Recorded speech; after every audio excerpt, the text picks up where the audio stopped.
Welcome to this week's episode of Thoroughbreds Declassified. My name is Nikki Morris, and I'm joined today with my amazing co-host, my father, Ryan Campbell, as well as my husband, Justin Morris. And we have an incredibly interesting episode for you this week. A lot of you guys know us from TikTok and our breeding operation, and we've gotten a lot of questions as to how we select our mares. So today we're going to be walking through how we personally select our broodmares and some theories that we factor in when we are making our decisions. But first, we've had a very interesting week. So, Dad, let's kick it off with what has been happening in Indiana. Well, keeping me away from auctions didn't happen. Oh, definitely not. No. Well, even before the auction, we ended up doing a private sale on a 3-year-old filly. She'll be 4 next year. Golden Sense filly who is from the female family of Bolt d'Oro. Just a really strong Claiborne family. And then we got to the auction. And I went through the 600 horses that were in there, and I think we broke it down to 10 that we were interested in.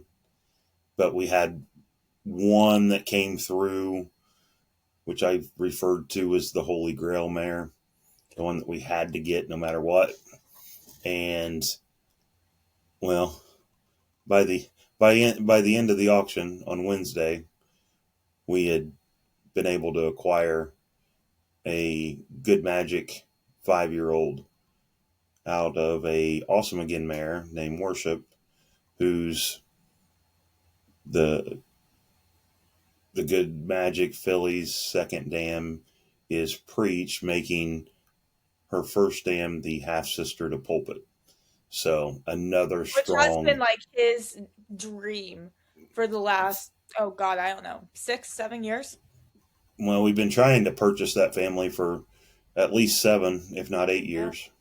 Yeah. And then her 5th dam is the full sister to Round Table, which another unbelievable story from the Claiborne Farm lore.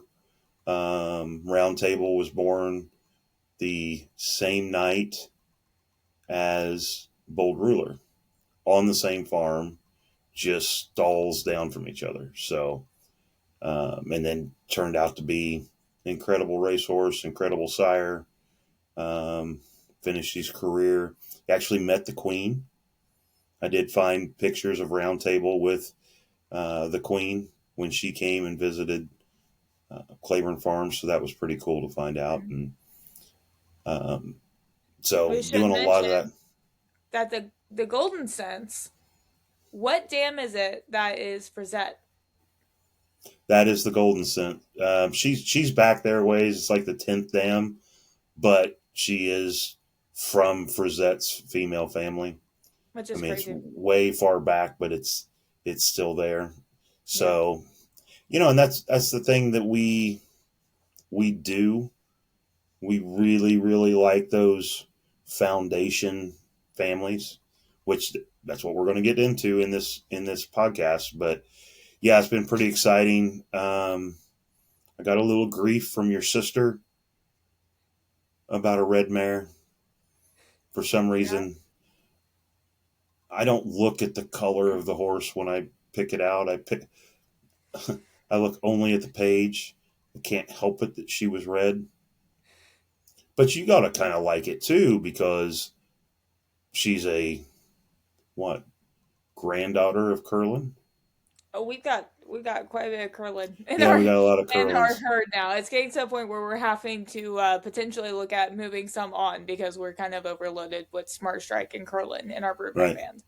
And with having a stallion that the bottom side is a Curlin daughter, it limits them on who they can breed to. I'm Oh, just glad I can hold the fact that you own two good magics over your head. Because if you know my dad, he will go on a rant about good magic every time good magic is brought up. But now he owns two good magics. well, one good magic and a hair. Hey, still a But hair. if that second good magic ends up running in the Derby or Preakness or Belmont like his brothers did, I won't care that it's a hair. May have I to was, break. That may actually be the first Derby that I would go to, yeah, because we have a yeah, rule that if we don't have a horse running on Derby Day or in the Derby, we can't go to the Derby. yeah. I mean, I would love for Preaky to end up near the Derby. That would be fantastic.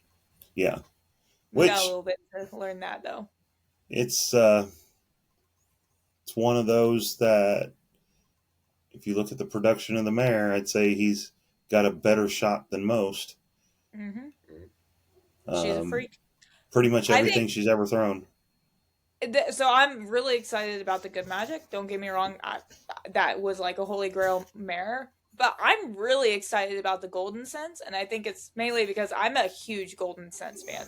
I've always loved Golden Sense. I feel like of the Into Mischiefs on the market, he's gonna get you a runner, but I think he's the most. His racing career was super impressive to me, just Right. because he was a. I think he was the first back-to-back winner of the Breeders' Cup Dirt Mile, or at least he won two editions. I don't remember if it was back-to-back, but I mean the horse could run. He throws everything. They can run on everything. So I think in a broodmare sire, he's going to be really potent, and especially with Well, that female family. I mean, there's a lot in production already that we're kind of this just sitting this on. the second dam is a blame mare, which is definitely a sought after broodmare sire. No, she's out of a blame mare. Well, the baby's second dam, yeah. So Mhm. first dam's a first dam's a blame, and to be honest with you, I didn't. I don't remember any of the others. I didn't need to. Yeah, we knew Um, what we wanted. and the mare is still with one of the major, well, yeah, one of the biggest stallion farms in Lexington. And I think you said she's in foal this year as well. Mhm. Yep. So Yeah, she had a Mo Donegal last year. I guess it would be this year. yeah, Um, so so it'll be very interesting. exciting. And she did have a pretty good start to her life. She Hmm. was that farm's first baby of the year, So she and was on their TikTok and she, Instagram. yeah, so she started Who's out your in. favorite? Who are you most excited about? I think, well, like we haven't said my name, but I think Divine is one of those where it's like it's kind of crazy just to see how quick everything happened because the three of us have a group chat, and it was just sitting in the group chat of like I how was in the maybe, airport. which yeah, Yeah, you got to talk about that too. But it's really cool to see how things come together, and I'm kind of excited going forward. Izzy is my favorite of all the mares, but which we're I going to got get to her in just as soon as we get this done, because we got to talk about, we had something happen this last week with her too. Hmm. yep. Hmm. Hmm. We You got a lot know, happen this past week. obviously everybody knows DayDawn is my favorite. My favorite rotates. Yeah, well, I mean, my favorite overall of everything we have is Truth, Hmm. and nobody's going to be able to take that away. Yeah. Speaking of Truth, the surgeon re-x-rated her, took the stitches out after her surgery, administered the first and hopefully the last arthritis treatment, and he's actually saying that she is progressing better than what he had expected her to. So that's also good news. Hmm. Um, on the Izzy front, we really, I mean, we've been all over the page with her. Everything from a breed to race stallion with a little bit of commercial value to a first year stallion to bringing her back and breeding her to one of our stallions, which, she really only could go to one. So, and got a call from one of the farms that said, hey, thought we had talked about breeding her to one of their new stallions. And I'm like, yeah, before you ever announced that you actually got him. So we signed the contract, I think, end of last week, so that Izzy, which her real name's it's Colden DeHare, she'll be bred to locked this year. So Which we've been wanting to do that gun runner pulpit cross for as long as we've had her. It's just one of the most powerful pulpit crosses you can find, Candy Ride over pulpit. But yeah, very excited. Yep. It's just always been too expensive or too late to be able to get it done. That, and Izzy's she was a tough mare on the track, but she is maybe 15-2 hands. So the other gun runner sons that we had looked at, one of the things about Candy Rides is they aren't big. They aren't big at all. So unfortunately, and some people may think fortunately, the gun runners, some of them are not big at all. And we really wanted to take her to gun night a couple years ago. Or I guess it would have been last year, not a couple years ago. Saw him, my little heart broke because he was not big. And with Izzy, you do have to add some size to it. And Locked has decent scope for a son of gun runner, and he's got some substance to him. So I think it's gonna be really interesting what they produce together. Yeah, in which we'll be able to see what the Seize the Gray cross was with her. Yeah. We are a few weeks away from the first baby of the year. Mm-hmm. Should be sometime between January 1st and January 28th, we guess. She had her last vet exam, and everything looked good, and the vet was like, it's really going to be a big baby, so that'll be nice. The first baby. Last year we had some tough luck with this mare. She delivered the baby 8 weeks early. Yeah, it was crazy to where the baby just wasn't viable. So this is the first time with this mare, even though we've owned her for 2 years, this is the first baby that we've actually bred with her. Hopefully, if all goes well, that ends up, surviving. And then after that baby's born, she'll be shipping to Indiana. Yep. So say goodbye to your sleep schedule now. We're coming up on that time where the crazy thing is, it already started on its own.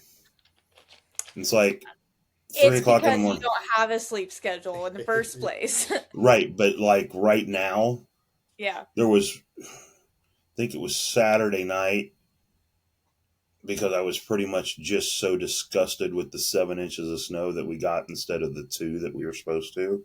Yeah. I actually fell asleep at 10:30. Oh, wow. But every other night, I'm wide awake till 3. So it's definitely not me. It's been so many years now that I think my body knows it's time. Yep. Because usually I'll start trying to wean myself into that schedule about a month before we have to start doing it. And in January, clients, I think the first 2 are do the second week in January. Oh, wow. And they're both Bolt d'Oros. So that's going to be really cool. Yeah. So like I told you, Paintbrush will have a Bolt d'Oro half. So, and Paintbrush did really good in the sales. That's good. Really good. And then,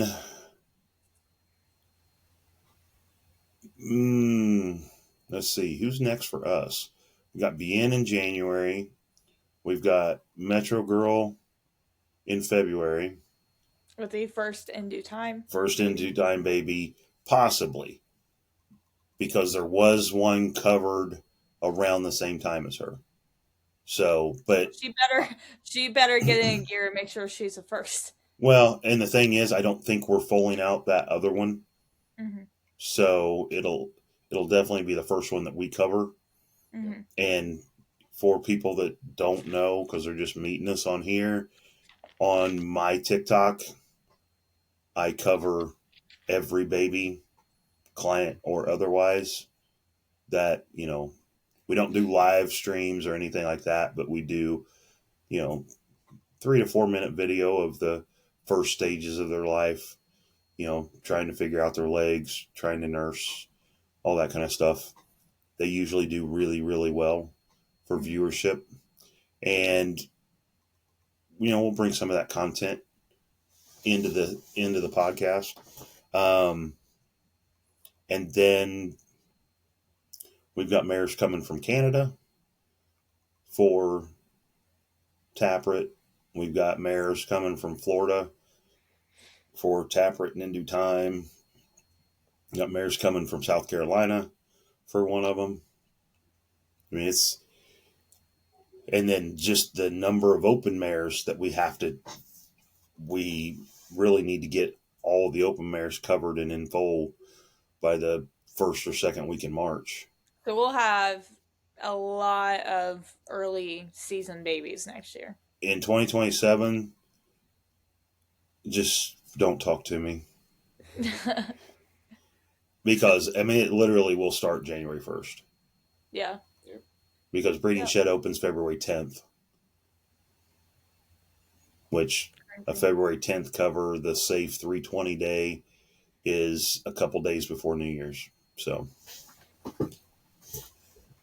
Yeah. But, little bit of background on some of the stuff we're going to cover.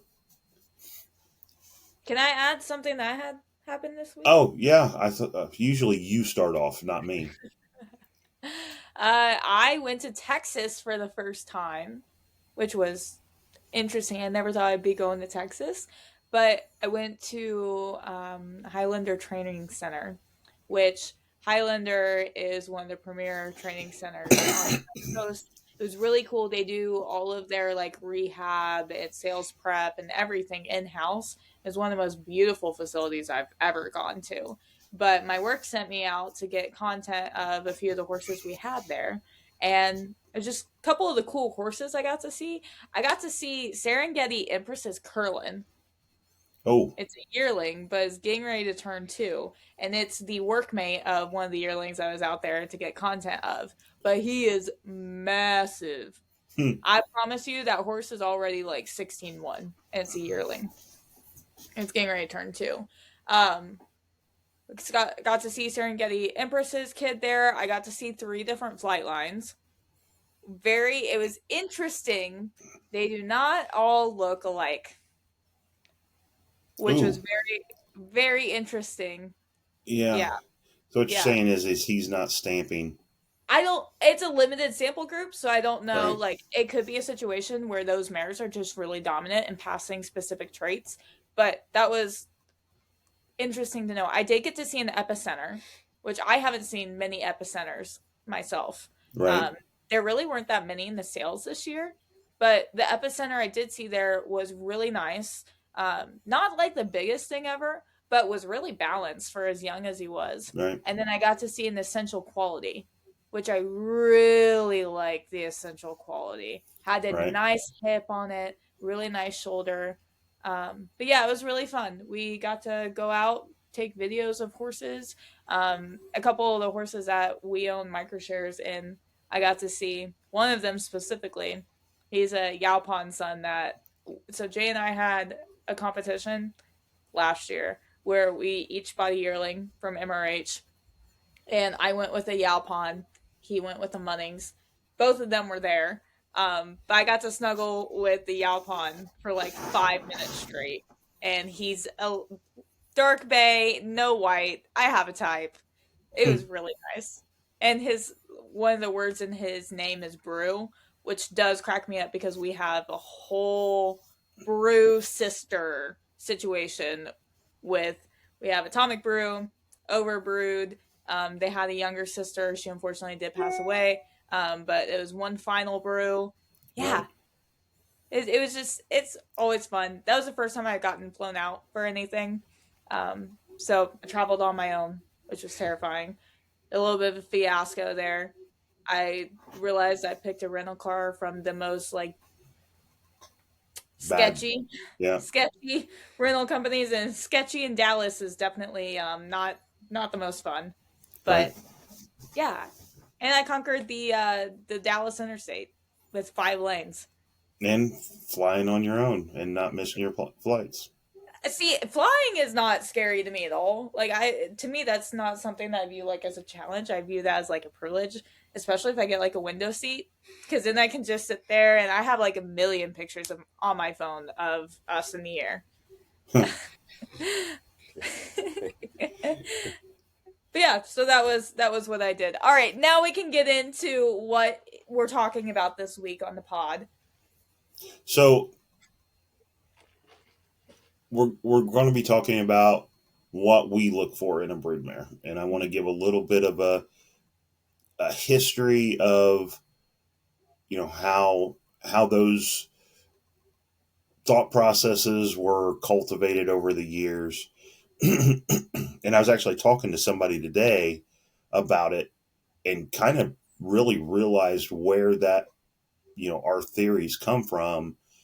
We started 20 years ago with no knowledge, but the one thing that we did do was buy about every breeding theory book that was on the market.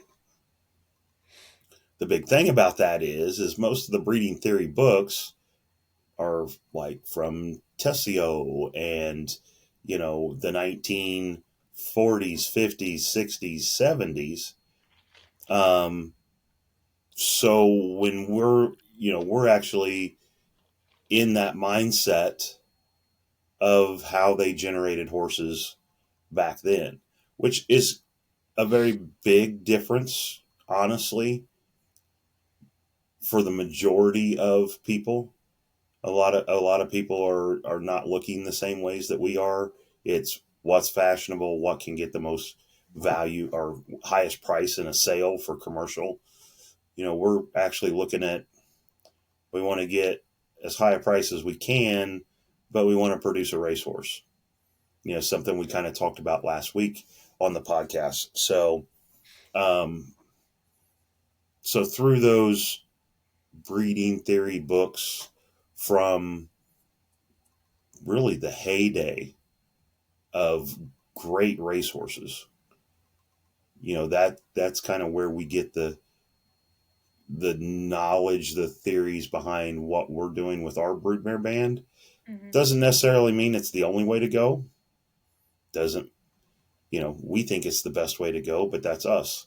But definitely want to, for not only people in the industry or regional programs or, first time broodmare owners, or people who want to get into it. We'll discuss some of the theories, and these aren't all of the theories that we use because we're going to focus pretty heavy on one specific branch of how we pick broodmares, and it'll make a whole lot more sense about the horses that we talked about earlier that we just purchased in the last few days. Yeah. So, that just, there are going to be people that disagree and say, well, why would you buy that mare? You're not going to get the big numbers in the sale.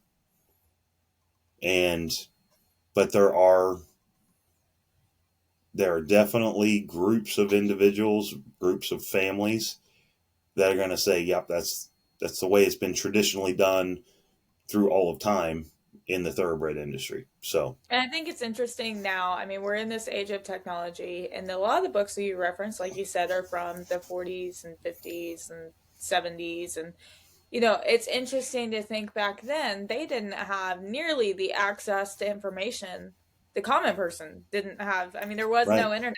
that you could just go scout all these books. And a lot of the libraries outside Kentucky, I guarantee they didn't have the breeding books, the theories, or any of that. So I just think it's really important for anyone who's listening to this podcast to realize, like, this information, it has survived generations for a reason. It works. It's, like you said, it is tradition, but this is very tried and true. And we've seen all of these theories be replicated over time. Just in, there was a Pollock report article recently about female families making a resurgence. Right. It's stuff that I think the industry kind of tends to not take into account nowadays, because there is such an emphasis on commercial markets and value and whatever. It's a lot of what have you done for me lately, instead of what truly makes that sound racehorse. And, it kind of like even with Divine, the Good Magic filly, or mare, because she was 5, there wasn't a whole lot of interest in her except from a certain group of people who, they believe in that theory of, strong female families, developing. Just so happens one of those people, they still own her mom. And, their reason for putting her in the auction was they just can't keep them all. Yeah.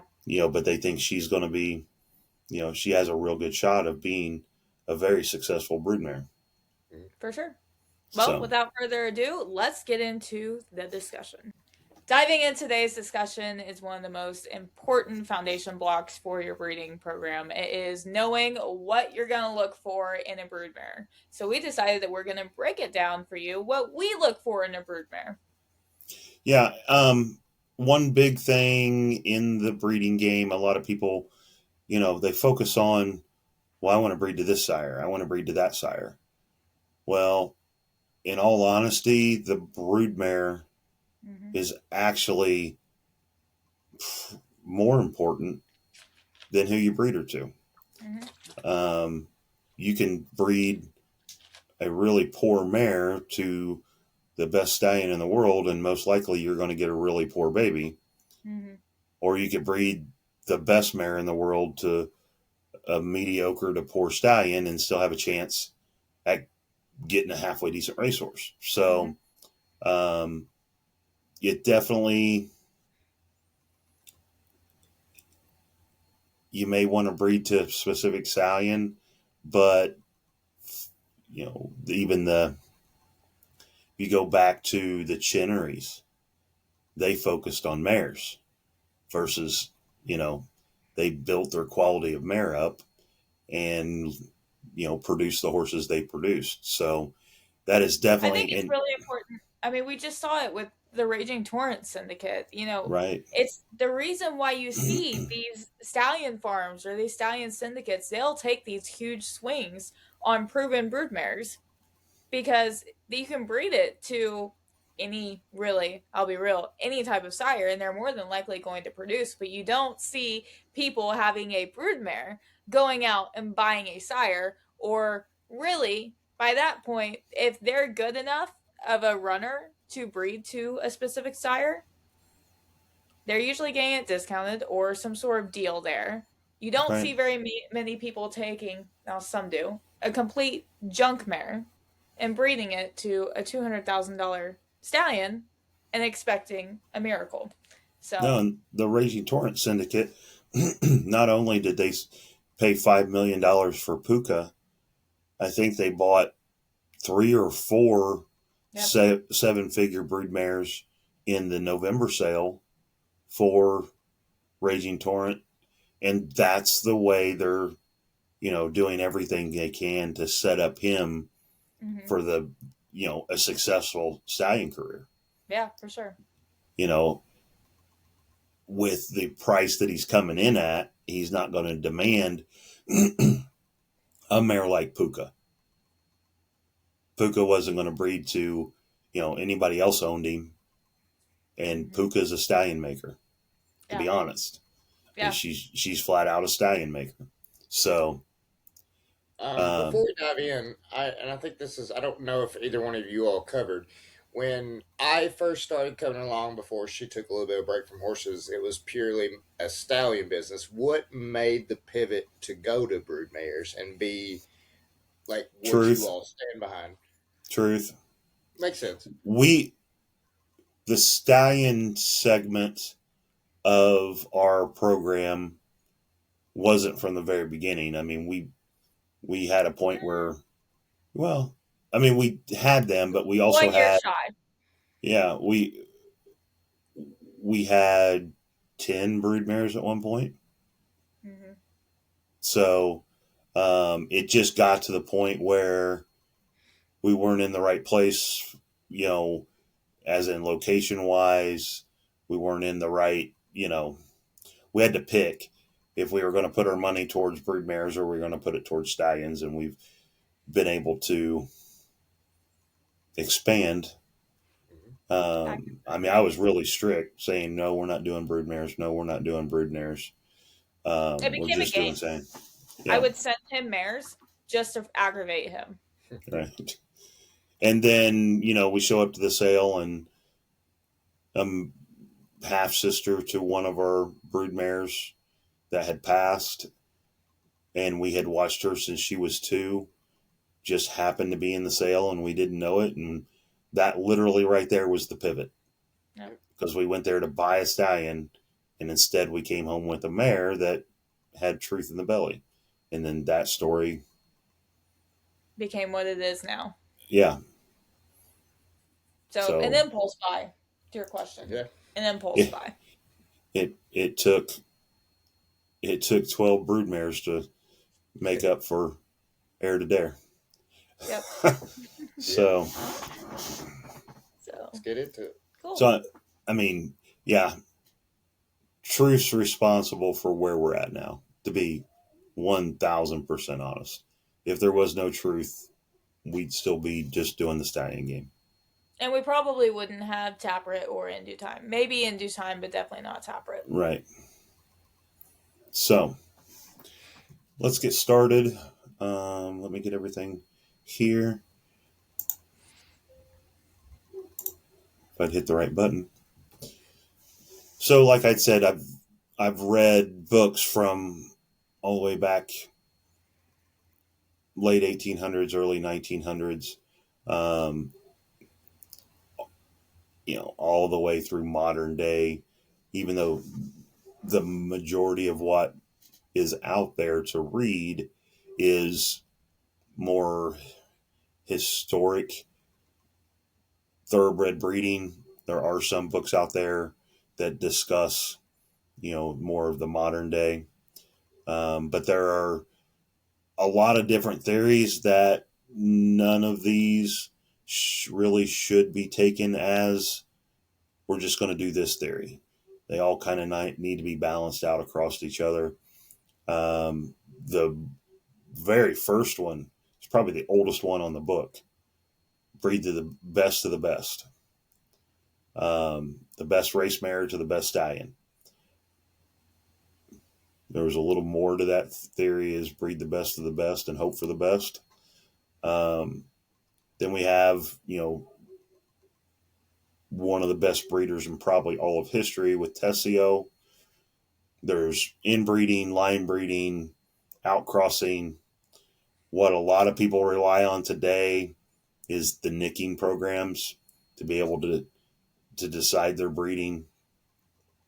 Dosage index, Rasmussen factor.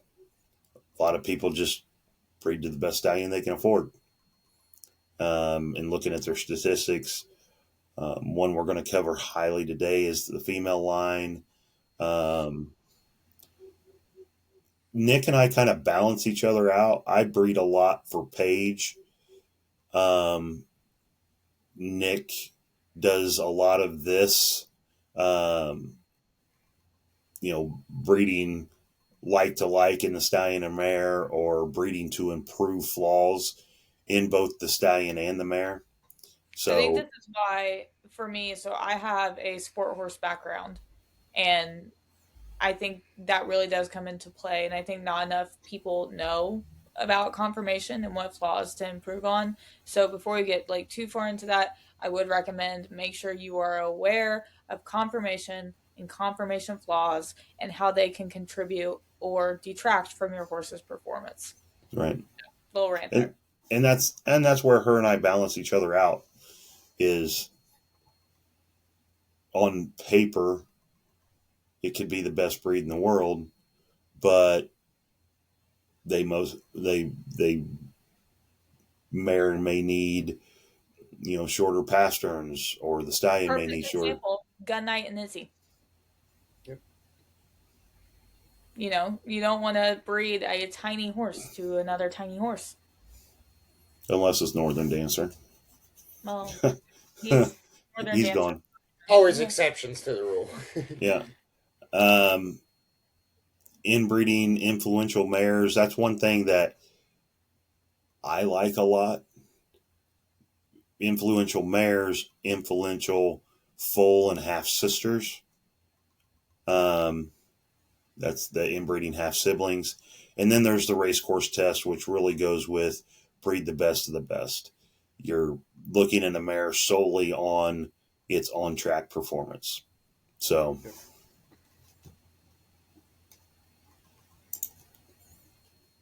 we break those down to the mare side only. It just leaves us really with breed the best of the best and hope for the best. Inbreeding, line breeding, outcrossing, dosage, the female line, inbreeding influential mares, and the racehorse test. So I want to kind of do some definitions because we're going to use some terms. And if you don't know what they mean, this is going to give a little. It's a crash course. Yeah, it's a crash course. It's and the as cliff. Somebody that's been around them for several years, I still don't know all of these, so this is a gold mine of information. I'm trying to figure everything out. I'm going to be learning alongside y'all. Yeah, it's kind of the cliff notes, which some of you may not know what cliff notes are, but that's what everybody used to read before they did their book report, so they didn't have to read a 250-page book. So it was spark notes for me. Don't tell our life stories now. So dosage, it's an alternative to breeding the best of the best. You analyze the pedigree based on basically 5 different things: brilliance, intermediate, classic, solid, and professional. And that's kind of their racing distances. This system uses to produce a likelihood of inheriting speed versus stamina. So if you breed a brilliant stallion to a brilliant mare, most likely you're going to get a horse that races very short, 5.5 furlongs, 6 furlong sprinter, and then it goes up from there. That intermediate's going to be, your mile and 16th type. Classic's going to be your 1.25 miles.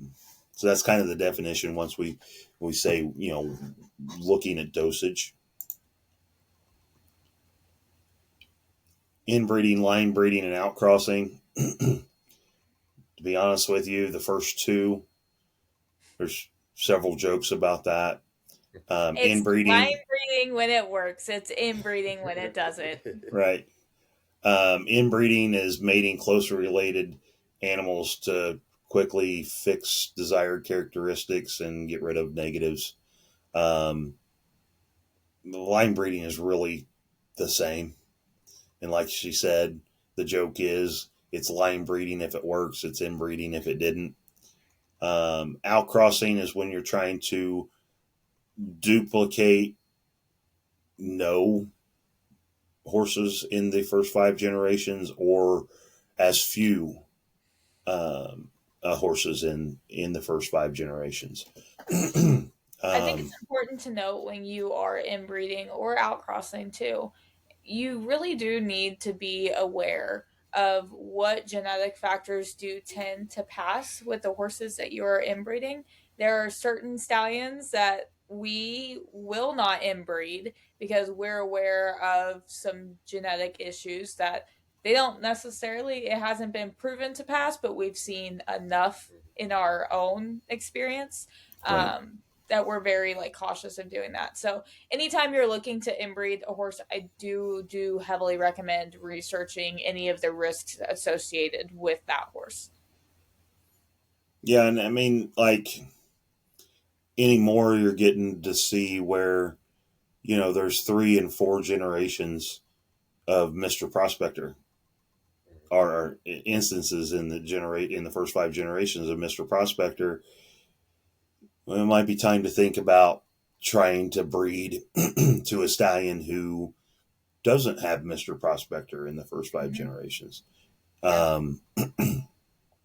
Now, there are stallions and mares that, over the test of time, they have, proven that the more you have them in the pedigree, the better off you are. Latrienne, the statement is, if you don't have her in the pedigree, get her in the pedigree. If you have her in the pedigree, get more of her in the pedigree. Well, we have an example of this in our own barn. One of our stallions, Lintnor, does not have any Latrine in him, and his leading runner was Latrienne. If I remember right, was it Mr. Prospector being Yeah, introduced? Mr. Prospector was reintroduced. He has one instance of Mr. Prospector in it, but even if you look at his entire progeny, the horses that reintroduce a second strand of Mr. Prospector from the sire line actually do better with him than ones who don't. Yep. So, and that could be a Dynaformer thing, because Dynaformer absolutely loved the Mr. Prospector line. Yeah. Kind of like AP Indy loved the Mr. Prospector line. Well, and that's the nice thing about having a horse like him, or, it's tough to say this about In Due Time because he is We don't know. not this time out of Curlin, but out of a Curlin mare.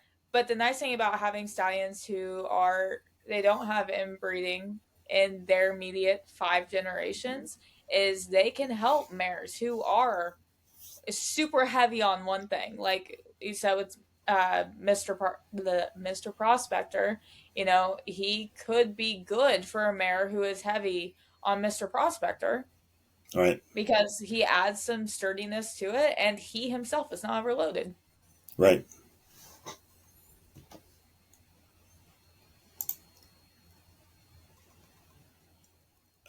Definition: inbreeding influential mares. The Rasmussen factor.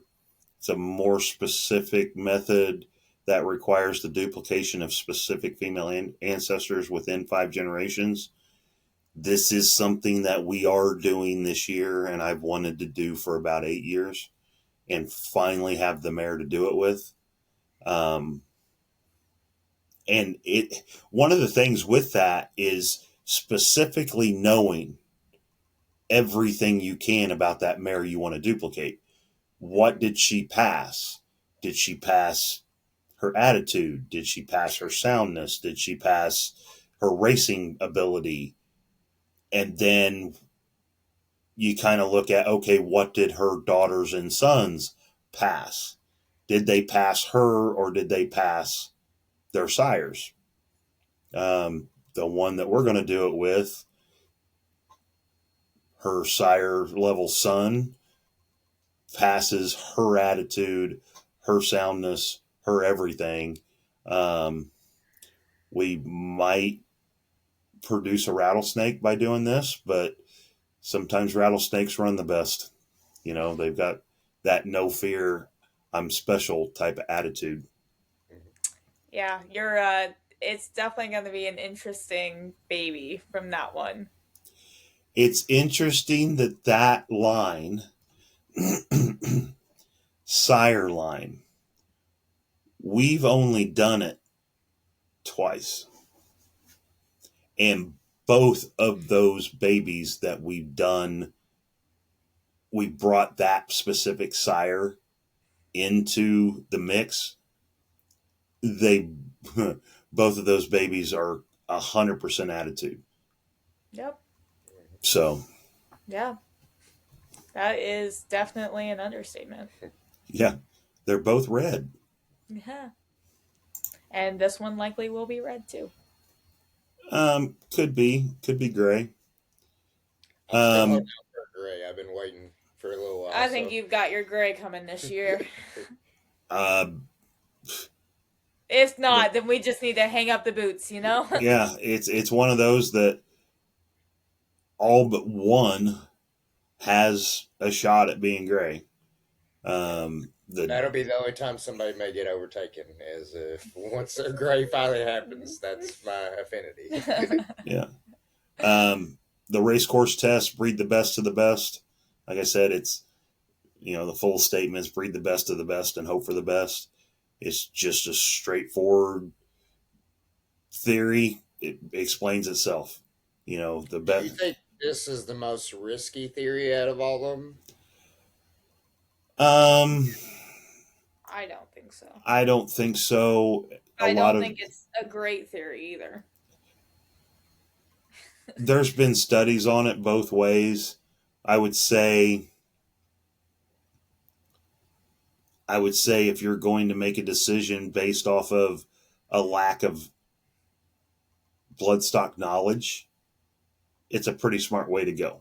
You breed the best race mare to the best race stallion, and you just hope for the best. I think the unfortunate thing is, especially in how today's market is, sometimes it's not the best race horses who are considered the best stallions. Well, sometimes it's not the best race mares that become the best brood mares. And I'm going to have one big example is Zenyatta and Zenyatta's half sister, Eblusant? Yeah. Yep. Zenyatta's half sister is a phenomenal broodmare. And we all know Zenyatta's lack of success in the breeding shed. Well, I mean, even if you have to go as far as, like, if you look at Torpedo Anna, now granted, Torpedo Anna was a 40 grand yearling, but her mom never even made it to the track. And her dad was not really overly accepted. No. I mean, but the one interesting thing is the female family that her sire came from. Mm-hmm. Strong female family. And if you go to the genetics, it was a filly. Mm-hmm. So he had to pass his X chromosome, which is that strong female family. So even in stallions, I like to see that strong female family to make sure they just weren't a freak. I mean, that's why we bred to Charge It. Charge It has one of the best female families of the modern era. And you hope that, I could be wrong. I don't know what you're hoping for. I'm hoping for a filly. Oh, absolutely. Personally. But see, I hope for fillies every time because I don't like dealing with colts. I have to deal with full-grown colts. I don't want to have to deal with them when they're babies. And that's for the girlies, That's a little different than a lot of people. A lot of breeders, they want colts. Colts sell for more. Colts can run in the Derby. But, fillies can run in the Derby too if they decide to, if they have enough talent. So the point system has made that really hard. Yeah, because you have to declare pretty early on. Yeah, you have to decide that you're going to run in the colt races, because if you don't make the points in the colt races, you have very limited races that you can switch to the filly races to be able to get in the Oaks. Which, I mean, I think the point system in general has made the Derby a little bit, I don't want to say more boring, but kind of more boring. Well, it eliminates all grass horses that want to try. Mm-hmm. It eliminates a speed horse to be able to set an honest pace. I showed him, it was the year Bodemeister and Triniberg were in the Derby. Yeah, that was blistering. I think it was I'll Have Another's year. Yeah. And you just can't, you don't get that anymore. No. And Bodie model too, because like if you look at and we did some of the brackets here, the NCAA tournament, like the thing behind the NCAA tournament is them underdogs. Does them underdogs ever actually make it to the final game or win the race? No. But that element of having, look at when Rich Strike breeding aside, No. but how exciting that was with the point system. I understand, but if you look back in time, just the Cinderella is kind of part of the story. Yeah, for sure. And there are designated point races, not just any graded stakes money or any stakes money. You have to run in specific. So there were some non-traditional routes that horses got into the Derby for, and one of them was Barbaro. Mm-hmm. He made the switch from turf. He would have made the point system if it was run this year. He ran this year, he would have made it.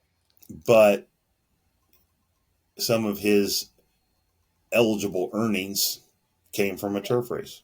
So, I'm trying to think of some others. Well, Animal Kingdom would have been one that Animal Kingdom would not have made it because that was his first start on the dirt. Yeah. Yeah. Yeah. So, the other family, female family line selecting a broodmare based on a strong generationally producing female family. We're going to really get into that, as we get into the into the conversation today. Yeah. Let's quickly go through these. Going to make a book recommendation for understanding kind of the theories behind those strong female families, and that's Edward Bowen's book, Matriarchs, Great Mares of the 20th Century. It's a phenomenal book. I don't know that it's still in print, but I think you can still get it on Amazon and that kind of stuff.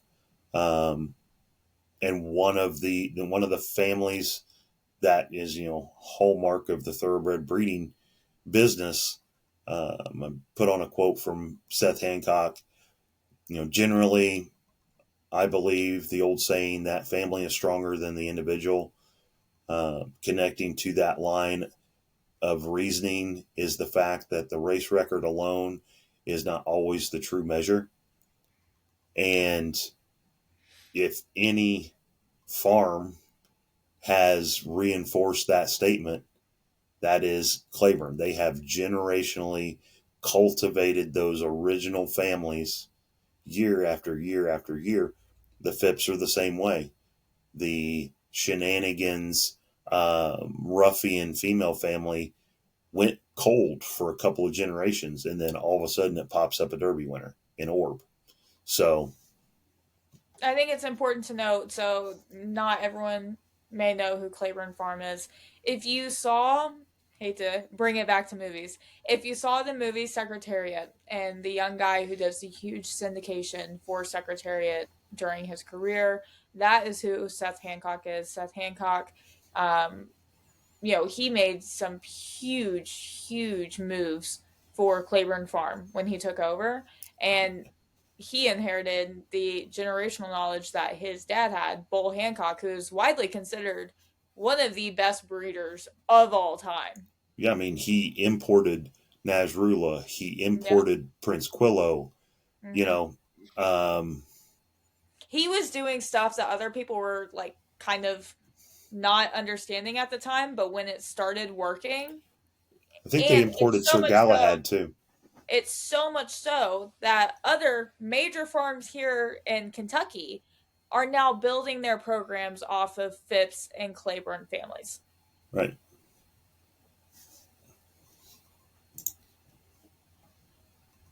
It's like the Manning family. Yeah. Yeah. Yeah. So what do we look for? We're kind of going with this historic female families. The Phipps and the Wheatley families, they're the same family. That's, a mother who came from the Wheatleys, and then the Phipps, she married into the Phipps, and they kind of all, intermelded those female families. I mean, you're talking Personal Ensign, Relaxing, Easy Goer, You know, a lot inside information. It's just amazing the history, long term. Well, I mean, Bold Ruler. Bold Ruler, and I didn't know this until I was researching for the podcast. You know, that's not a Phipps horse. That was a Wheatley horse. Interesting. Yeah. You always think of it as, oh, that's a Phipps. And it was, but technically he raced under the Wheatley family. Interesting. So, yeah. Then the Claiborne Farm families, you got everything from, you know, Starry Dreamer with Warfront and I hate to say too many of them because we're going to talk about them, but if they have a one-word name, probably a Claiborne. Yeah, family. yeah. The Whitney family, that's another strong generationally 60, 80, 100 years of breeding, building that. E.P. Taylor is another strong breeder that you can get, you know, and that is the likes of Northern Dancer, Halo. Those female families are like our E.P. Taylor families. And then this one, there's a differentiation. The Calumet families, it's not the modern day Calumet families. It's actually the originators of Calumet, the Wrights. They would be the female families of Bull Lee and Sweet Tooth and Twilight Tear. Those families, those are the kind of things that we look for. And I actually have a list of families that we go through. I go through every sale everywhere in the United States to try to find these available. And there may be 4,000 horses in a sale, and I find 2 that come from these families. Because a lot of people, once they get the families, they don't get rid of them. They're hard to, and they're expensive to buy into sometimes too. So other families which have generation of top racehorses, stallions, and broodmares. So it just doesn't have to be specifically from those families. And then one last thing we look for is either racing ability in the mare herself or racing ability in her immediate family, whether it be half siblings or half siblings to the first dam. Those are the kind of things we look for. I think it's important, you know, one of the things that a lot of people really put a lot of stock in, and we've kind of talked about it already, is racing career for broodmare. I think it's really important to note that oftentimes you have to kind of take it with a grain of salt, because especially if you're buying from the bigger farms or a mare who is bred by the bigger farms, they will value an unraced mare over a mare who raced and could not win. So you Right. kind of, that's why you have to take into account the sibling race ability. And that's why you can't just write a mare off that easily. Um, but yeah, definitely important to focus on the sibling racing ability. And some big race operations, they may be breeding operations too, they will give a filly a shot for a short period of time. 3 starts. And she may have racing talent, but if they think that she's not going to be a stakes horse, they're in it to run stakes horses. So she gets retired and she gets made a broodmare. You'll see We have this one a of lot those. with Juddmonte and Godolphin. We have one of those. Yep. Okay, so this is a mare that we got in the middle of the year last year with her foal from, not last year, this year. We're not to 2026 yet. This is her 2025 foal filly on her side. The mare's name is Cinch. She's by a horse named Cowboy Cow out of a mare named Scrape by Mr. Prospector. We're just going to do a little bit of a deep dive into her pedigree and discuss kind of the things that we looked for and why she was on that list of families that we really wanted to get. So cool. Let's dive in. So she is a touch of an older mare. Next year she's going to be 14. So we still do have some time with her for generating more babies. And she is one of the mares that we would classify as we're very soon going to be looking at trying to keep a filly from her so that we can keep this female family in our broodmare band. But as you can see, Cowboy Cow, he was a millionaire, graded stakes winner. He's also, for a little bit of context, he is the broodmare sire of Gunite, as well as Rumbauer as well. So definitely has the broodmare sire power behind him. Move to the next one. So first dam, her name is Scrape. Nick kind of mentioned the one-word names being very synonymous with Claiborne Farms. And with no surprise, Cinch is definitely one of those Claiborne Farms mares. Her first dam is a daughter of Mr. Prospector, which having a daughter of Mr. Prospector that close in the pedigree is pretty much unheard of at this point in time. Yeah. Because he's been gone so long.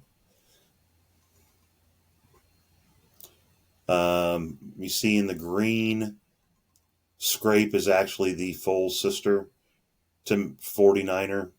A lot of good racing between 49er and Slew of Gold. I mean, some of the videos, I don't really remember them, but they were amazing races to watch. Kind of the definition of full sister versus a half sister. For those that might know it, sisters don't follow the sire line in thoroughbreds. They follow the mare line. So a full sister would be a mare who has the same dam and the same sire, where a half sister would be two siblings that have the same mom. So I guess what I'm asking is, so there's no such thing as full siblings on paper? Yeah. That was total sarcasm pointed towards probably somebody on TikTok, to be honest with you. Which will and I think it's important. One of the things that was important, because I'm the one who found this mare, I will pat myself on the back for this one. The cool thing about 49er is he only recently died. I think he was 35. 30, old as can be. And this family, as we dive deeper into it, you'll see this is a family that not only has longevity on the track, but longevity in life, period. So, fun little thing. I did do some research and actually reach out to the last people that trained one of these horses that we're going to talk about. And I do know what he's up to in life now. So, I love that. But 49er, that is the distorted humor line. So, and that gives you, without 49er, we wouldn't have distorted humor, which, no Jimmy Creed. McLean's music. We definitely McLean's music. Yeah. Right. So, in our breeding program, that being out of the full sister to 49er was a huge green flag for us to be interested in it. But that was actually not the sales point to this mare, how I got to get in on her. No. So Cinch has a half sibling, which means they have the same mother, by a stallion named Einstein. Rank has privileges. What we liked about that is Rank has privileges was actually graded stakes placed, which means, that's more black type on the catalog page. It shows racing prowess for the family. This is the horse that I know where he's at since he's been retired. He was actually placed and is a lesson horse now. I love that for him. Yeah. Don't tell me that because now I'm going to be like, hey, maybe Cinch needs a sport baby. No. No. So, um, the people are actually trying to get me recent pictures of him as a lesson horse Hmm. and some pictures from him as a racehorse as well. Awesome. So that doing research for the podcast, I happen to be Facebook friends with the trainer that had him. Oh. I looked him up on Equibase, saw that connection, and then Mhm. reached out to them on Facebook, and that's how I found that out. Interesting.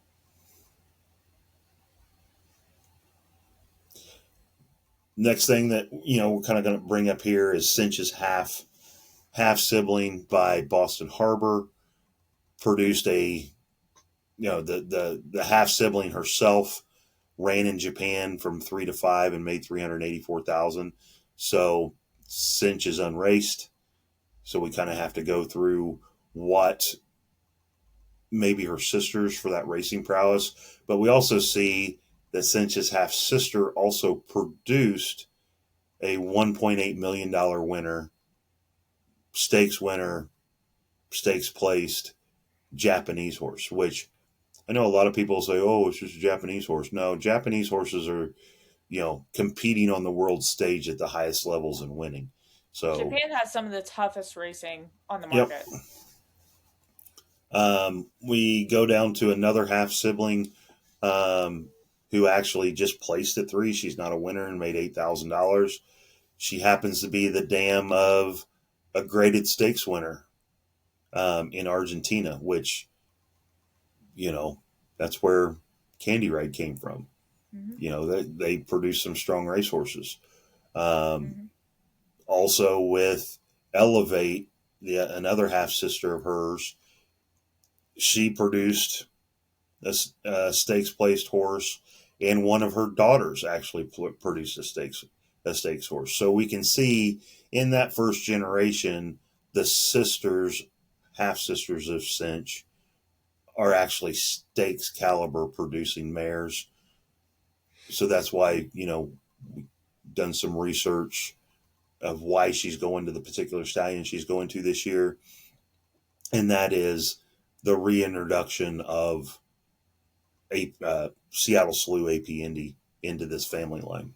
One thing I want to point out, if you look at Elevate, not only is her daughter a producer, but the granddaughter is also a producer. If you Right, look at that last little tag there, that right, denotes when the mare, produces. and it's one of those that it reinforces those strong historic female families. They look at Raise the Kitty or Elevate. Elevate was unraced. Raise the Kitty was placed at 2, but then produces. And when I said reintroduce Seattle Slew AP Indy, look who Queen to Be is by Flatter. Mm-hmm. So you've got a stakes placed, horse in the pedigree by that AP Indy line as well. The slides are moving slow. You're good. So I'm going to draw out the picture. The second dam is a horse named File. If I think they're allowing on the big tours, Claiborne's having certain days that they take those big tours back to Marchmont now.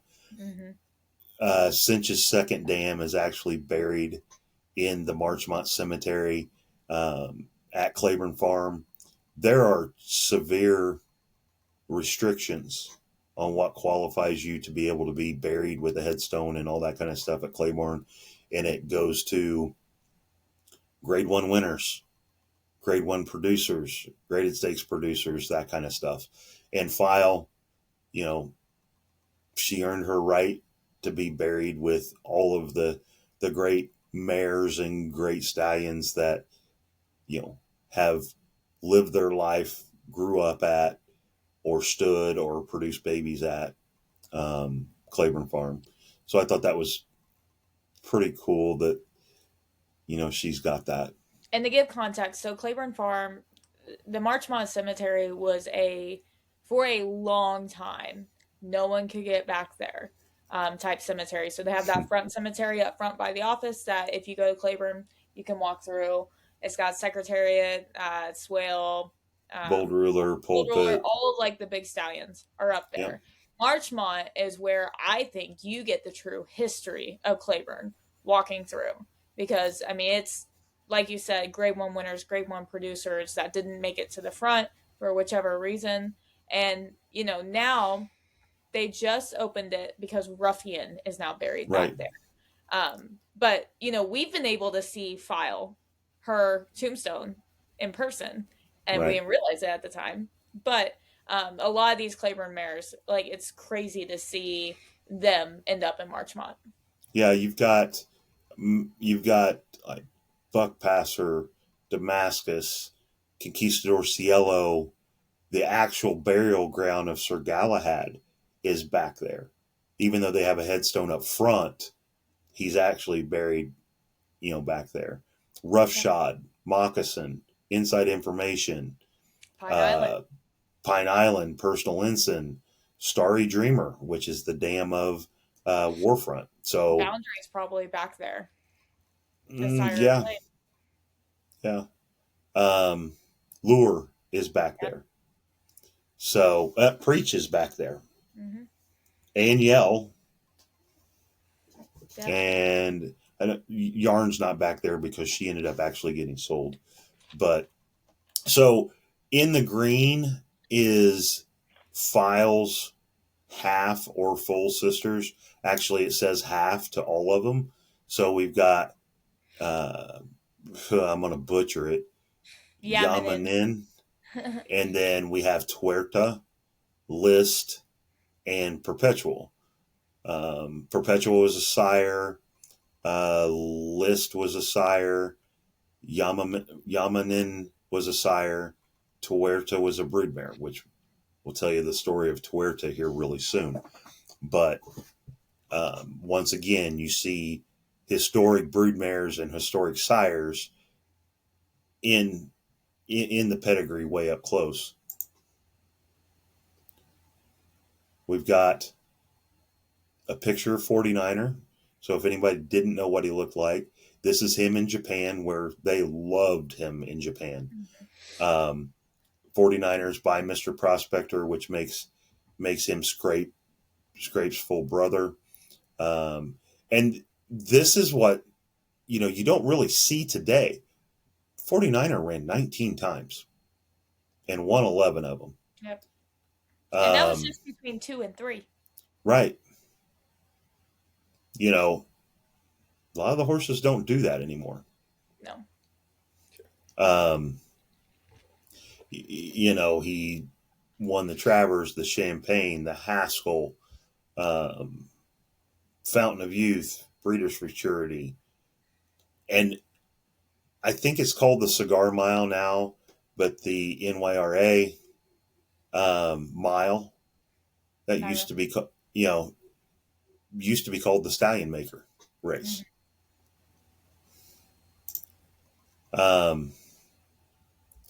Scrape's full sister. Make sure I get to the right one here. I think I jumped the gun. Good. It's actually just going slow.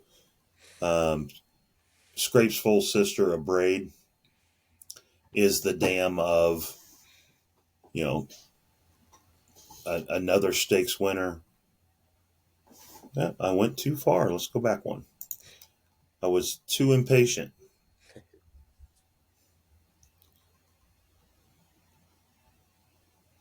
Computer's running a little slow, probably because we're recording so much. Yeah. But as you can see, a braid, she, in the yellow in these, that's your stakes winners that were produced. The purplish pink color is actually the Um, the the daughters of a full sister to cinch, in the green are sires, males from that, from a full sister.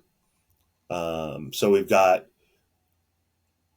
a braid uh, produced Vex, who didn't win a whole lot on the track, but she ends up producing, a Whirl Away Stakes winner, second in the Coolmore Lexington Grade 2. So you see that production keep coming back. And then you also see that Vex's daughter, who was unplaced at 2, also ends up producing a stakes placed horse. And just for context, for those that don't know, a stakes winner is in dark print and all capitals. A stakes placed horse is in dark print and is in capital and lowercase. Just for a little education there, if some of our listeners didn't know that. We've got another daughter of a full sibling in Ware, who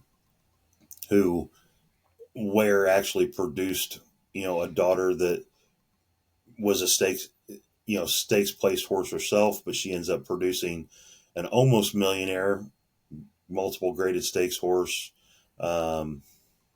You want to go to trying to pronounce that? Because I don't know that one either. And that's the picture, the horse in the picture. But she also produced a horse that Nick is familiar with Simply Enchanting. And Simply Enchanting just went through the Fasig-Tipton Night of the Stars, and she sold for what? I can't remember. $500,000? I don't think it was $500,000. I think it was like 475 or something like that. So close to $500,000. Close to it. But yeah, she was in full of curling. The cool thing I like, just because I know like this section of the family a lot more, is Simply Enchanting was a winner on debut. So, and that takes, granted, she ended up being stakes placed or whatever, but that takes a really talented horse to be able to pull off a win in their debut. And if I remember right, it was at Oaklawn in the early winter spring meet, which is one of the toughest sections of Oaklawn's meet. But yeah, I personally love Simply Enchanting. That was one of the things when I noticed that Cinch was from the same female family, I recognized Scrape from doing Simply Enchanting stuff, and I was like, oh my gosh, we have to have her. So, we've got another full sibling in Series. You can see that Series, she really didn't make a whole lot of money. The fact that she had 4 wins and only 58,000 in earnings probably means that she was running probably more in the claiming ranks in the United States. But she was purchased by Japan, somebody in Japan. She produced a baby who was unraced, who produced another baby who was unraced. But she happens to be the dam of Ninja, which made $1.2 million and is grade 3 placed in Japan twice. And then we also see that in that same female family, we've got 2 sires. One's a son of Private Account, and the other Stacked, a son of Nijinsky. He was the 3-time leading sire in Peru, as well as leading broodmare sire 3 times in Peru, which I would say broodmare sire, being a good broodmare sire, is going to lend heavily to the quality of your female family. For sure. File is, I left this for last because it's a big deal to me. Swale is the dam of Tuerta. Or Tuerta is a dam of Swale. Or Continue is the dam of Tuerta, which makes her the half sister to File. Tuerta, once again, as you can see, she was buried in a prominent place. She is, I believe, literally the second headstone as you walk into Marchmont. Yeah. And most likely the reason for that is she is the dam of Swale, who is Claiborne Farm's only Kentucky Derby winner.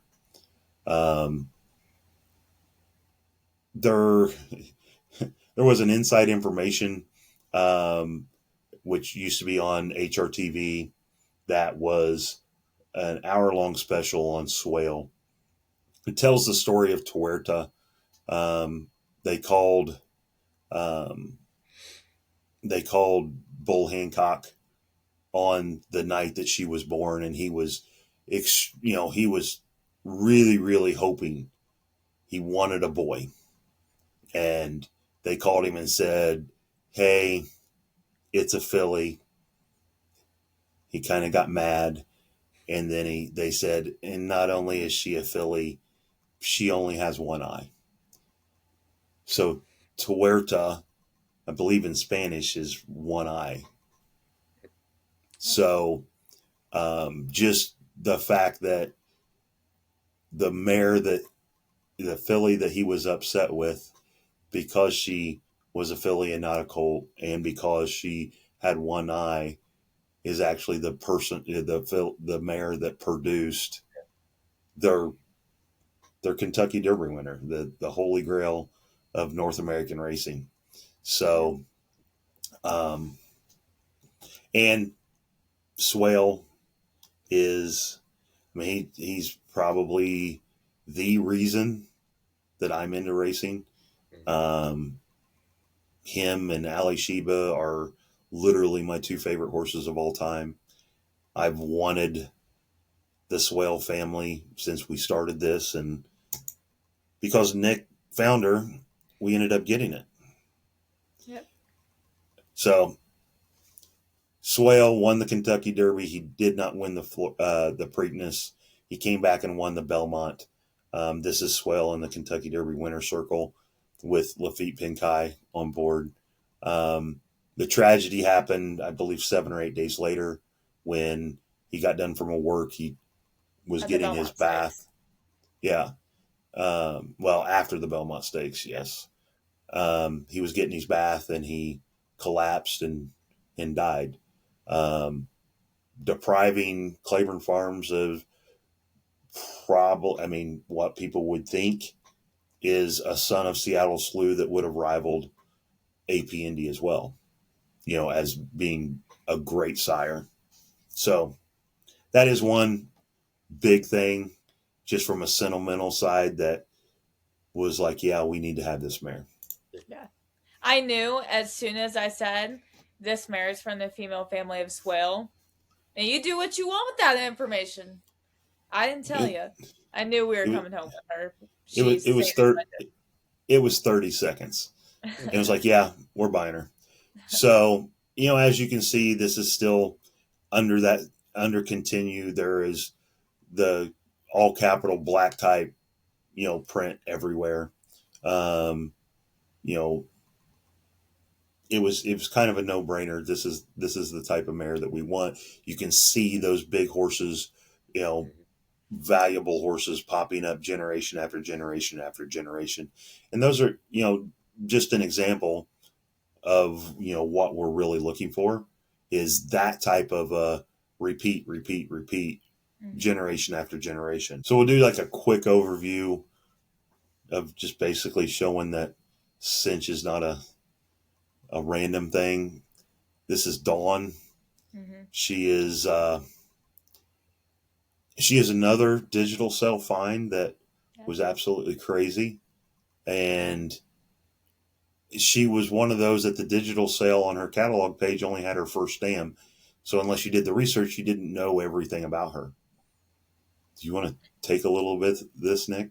Yeah, and I do want to bring up, you said that was crazy with Cinch having a mare that was out of a Mr. Prospector mare. I think Dawn is a little bit crazier. Oh, because she is out of an Nijinsky mare, which, if you know, Nijinsky is one of the more historic sires of the 60s and 70s. You don't really find that. He also won the European Triple Crown. Yep. So he is the last winner of the European Triple Crown. Crazy. She's a fun one, and she's one that we definitely benefited that they only had one generation of her female family on the page, because, as you can see here, her dam's half brother is El Gran Senor, who is a very, very prolific broodmare sire, specifically. He is the dam sire of Empire Maker. Interesting. Yeah. He stood at Coolmore, if I remember right, and I'm pretty sure we met him. No, he was gone. We met his stall. We didn't meet him. She is from the historic Best in Show family. Best in Show is her third dam. As you can see, there's a title here called Reign de Course mares. Those are mares who have produced, I believe it is 3 classic horses or classic producing horses. But Best in Show is responsible for a horse named Blush with Pride, who is the dam of Better Than Honor, who was Puka before Puka. She produced Jazzle, who won the 2006 Belmont Stakes. And then the very next year, in 2007, a filly by the name of Rags to Riches, who recently passed away, defeated Curlin in the Belmont Stakes. And it was the first filly to do so in 90 years. Just incredible mare, and I believe she set a record for the highest priced broodmare at auction. I believe she sold for like $14 million. But as you can see, with Dawn, we have 3 Reign de Course mares in the first 5 generations. First 5, yeah. Yeah. And that's something you don't come across that much. And that family is responsible for Archangelo, Close Hatches, the Breeders' Cup Distaff winner this year, Scylla. Yeah. This is the family that Highlander has built most of their elite broodmare band around. If you see a name Teaming on there, Teaming is John Sakura's foundation mare for a lot of the breeding that happens at Highlander today. And then with Tacitus, Scylla, Idiomatic, that is a foundation family for Juddmonte as well. And then Almond Eyes. 2-time Japanese Horse of the Year. Yeah. Yeah, there's so much production in this family, and I think we got really lucky with Dawn. She had a couple of things working against her. One, the fact that she was a little bit older. I believe she is a year older than Cinch, correct?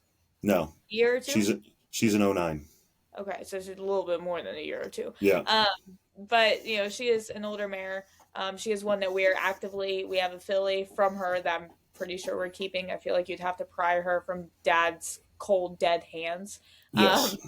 Yeah. But, she's a mare that her production hasn't been the greatest. She did produce a Grade 1 winner in Mexico, but otherwise, she's more of a modest mare. But it's one of those situations where that female family can definitely come back in the next generation. And one thing that if we look at the entire scope of the female family, we've got Rags to Riches, daughter of A.P. Indy, Greatest Honor, son of Tappet, Tacitus, Scylla, Tappet. There is an affinity of this family for that A.P. Indy, Pulpit, Tappet line that, Dawn was actually born in Ireland, and she's actually not ever been tried with that line. Well, we've done it twice. She was a mare that was bought by a stallion farm that used her more to fill books and more to provide I would say that too, yeah. Yeah. And there's nothing wrong really with that, I guess, for the stallion farm. But for a mare like Dawn, who is probably going to need a more specific approach with her mating decisions, she's not really a mare that you can just throw to anyone. Right. And we've noticed some things about her babies that we want to improve on, and we do think that she has produced her best baby to date this past year. So we'll see how she does. And then one thing that I guess I just really realized is Strong Hope from that female family is in another mare that we just recently purchased, or maybe both. I don't think both. No, maybe. Not both. Just one. No, because Preach is the second dam of the other one, so he couldn't be. Yeah. So, speaking of the other one, Divine was a That's like a purchase. type if you can't see. Yeah, great female families. Yeah, red mares. So, Divine, once again, this is our look towards great female families. Divine's first dam is the half sister to Pulpit, which is, I love the stallion. I mean, we happen to have two stallions that are his sire line. So the second dam, Preach, she's a rein to course mare. Narrate, third dam, rein to course mare. State, fourth dam, rein to course mare. Monarchy is also a rein to course mare, and the fifth dam, but she is the full sister to outstanding racehorse, historic stallion Roundtable, who was born on the same night as Bold Ruler, and they kind of passed Stallion of the Year back and forth, between the two of them. And as you can see, once again, Narrate earned her place in Claiborne Farms Marchmont. State earned her place in Claiborne Farms Marchmont.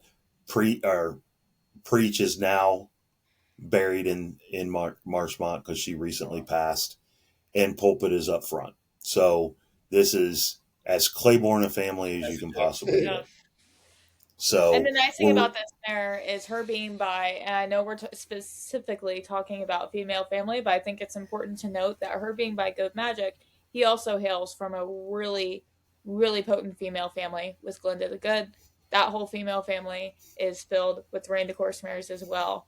So it's cool with her to be able to match, we know, that insane Claiborne family underneath another very potent female family.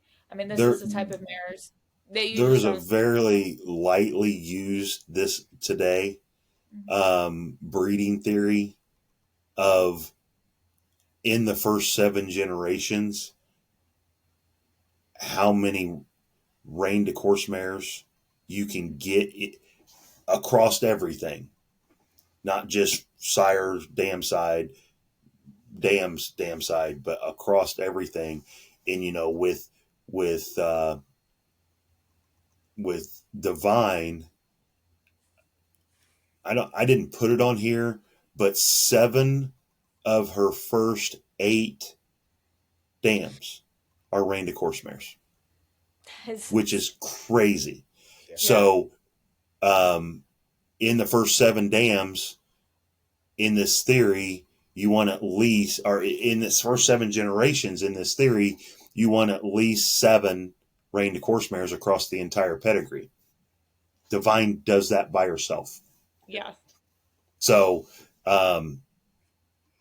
absolute amazing. One, I called her the Holy Grail mare. Other thing I really like, and we haven't really talked about it, even just me and you, is the fact that she's out of an Awesome Again mare. I was getting ready to say that, yeah. Yeah, I mean, Awesome was, he's awesome. What his name was, sire of Ghost Sapper, sire of Wilco. He's the first Breeders' Cup Classic winner to produce a Breeders' Cup Classic winner. He was the first sire to produce 2 Breeders' Cup winners on the same day. Wilco winning the juvenile and Ghost Sapper winning the Classic. And then you've got Ghost Sapper being the broodmare sire of Justify. Yeah. So she has a lot of upside. Yes, we are kind of taking a chance on what we believe will be a good broodmare sire and Good Magic, because he doesn't have mares old enough to have produced. She is his oldest crop. Yeah. So, and she's 5. So, yeah. Even if she started having babies at 3, they would have just now been 2-year-olds. So, yeah. But I did. She's an exciting mare. I did include a picture of Preach. She is built. you can tell with Preach's sons and daughters, she was the heavily influential. Mm-hmm. Um, she was what she was politely called was a very tough mare, and her daughters, Orate and others, are referred to as very tough mares. That's a polite way of saying just really don't mess with them because they'll probably hurt you. Well, Type and I think tough it's mares. important to note when you look at these rein de course mares, this is just a wild guess. But being a rein de course mare, there has to be consistency in the brilliance of the horses they produce. I guarantee the more you look into these rein de course mares, if you look at their babies, they probably are the dominant in whatever pairing. They're who passes the most Right. consistently. And like Orate, she had a baby a couple of days after. Orate is Divine's half sister, a daughter of Preach. She had a baby a couple days after Preach passed away, Mm-hmm. and they named that baby Eulogy. So that was pretty cool. Yes. So I definitely think, this is another example of we're really trying to tap into those generationally producing mares. And, we really feel pretty fortunate with this one. Mm-hmm. Yep. And it's a lot of research and looking at everything. This is Nick's favorite new addition. Mm-hmm. So I will let her talk completely about her. Okay, so Vague. 1, iconic name. 2, she is a star on Spendthrift's TikTok page, which is amazing. But Vague is, of course, by Golden Sense. Her female family that was really interesting to us was the fact that I'm reading here, but the second dam has a half named Globetrot. This is the dam of Boltioro, Global Campaign, and Sonic Mule. Those are very powerful, very powerful and talented racehorses. And Boltioro is turning out to be a pretty impressive little sire. Granted, he has taken a little bit of a stud feed dump, but I do think that we're going to see him come back. I think we're really going to see his fillies are probably where he's going to shine the most. I think we're kind of in a situation kind of like Malibu Moon where the boys are just very tough.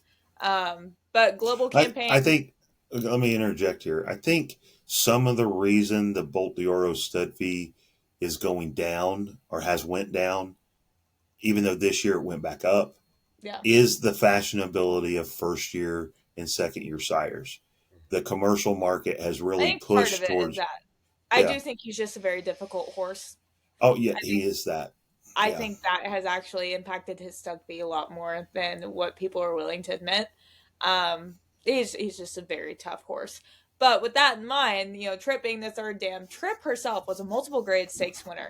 She was a very, very talented race mare.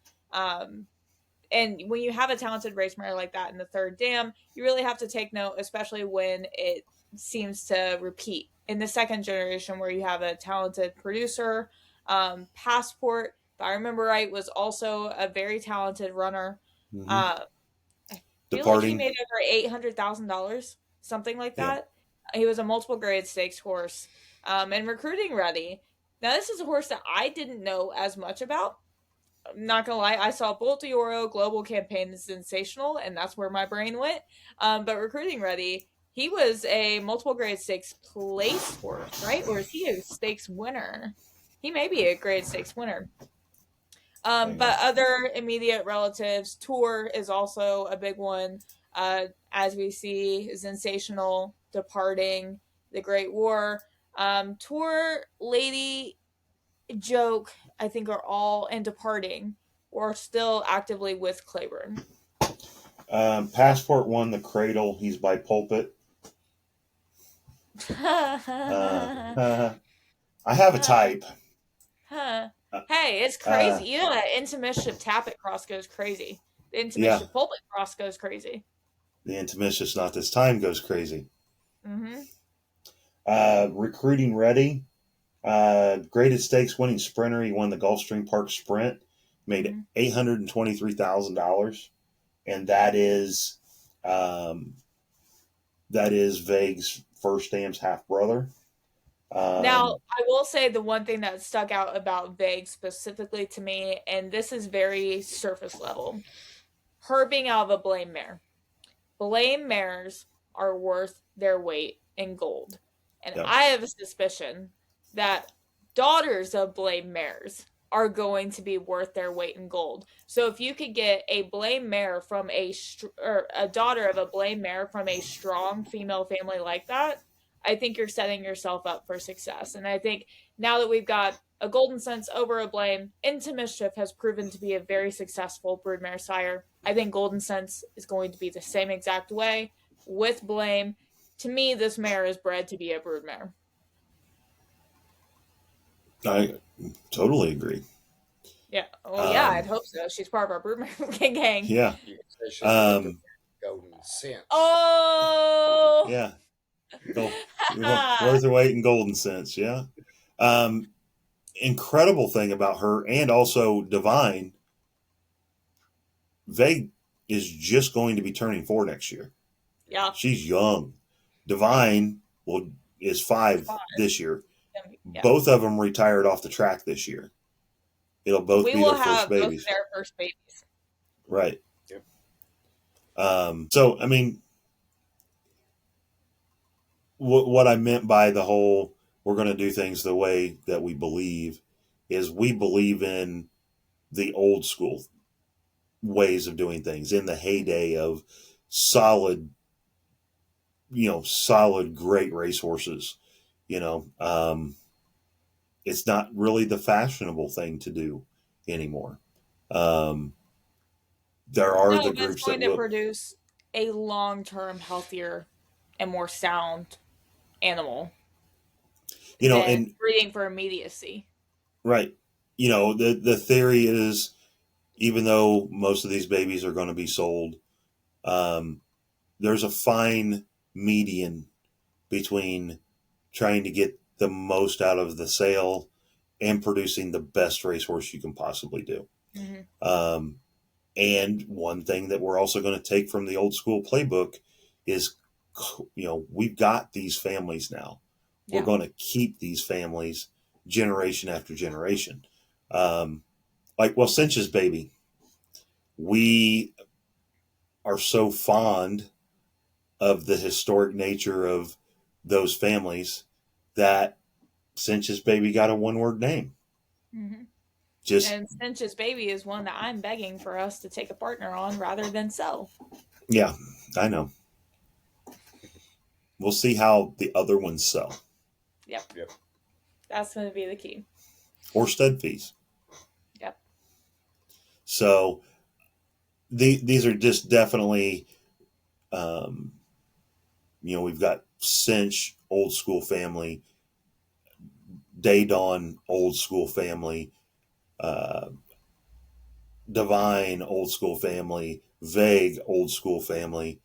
That's just the ones we've talked about. We have a mare that is from the female family of White Abario and Mutasabek. We have the Leslie's Lady line, which is Leslie's Lady is the dam of Into Mischief and Mendelssohn.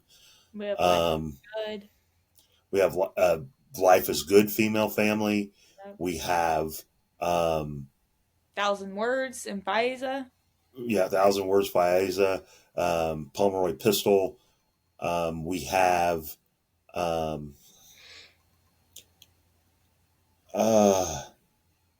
we've got a lot. I guess that's what you should Stakeout is Leslie is Glitter Woman, Political Force, Unbridled Elaine. That's all hers. So, we've definitely embraced the thought that was expressed by Seth Hancock in that quote, that the female family is just as or more important than racing ability. And a lot of times, even goes to the stallions. A lot of the stallions can have very, very weak female families. Mm-hmm. And they went out and won $3 million. I'm thinking of one in particular. It won't offend anybody because it was so long ago, but there was a horse named Showing Up that was Barbaro's stablemate. I think he made over $2 million on the track, but there wasn't really any family there. There wasn't any, he was a freak. Yep. And the vast majority of time, freaks don't reproduce themselves. I'm going to make some enemies right now.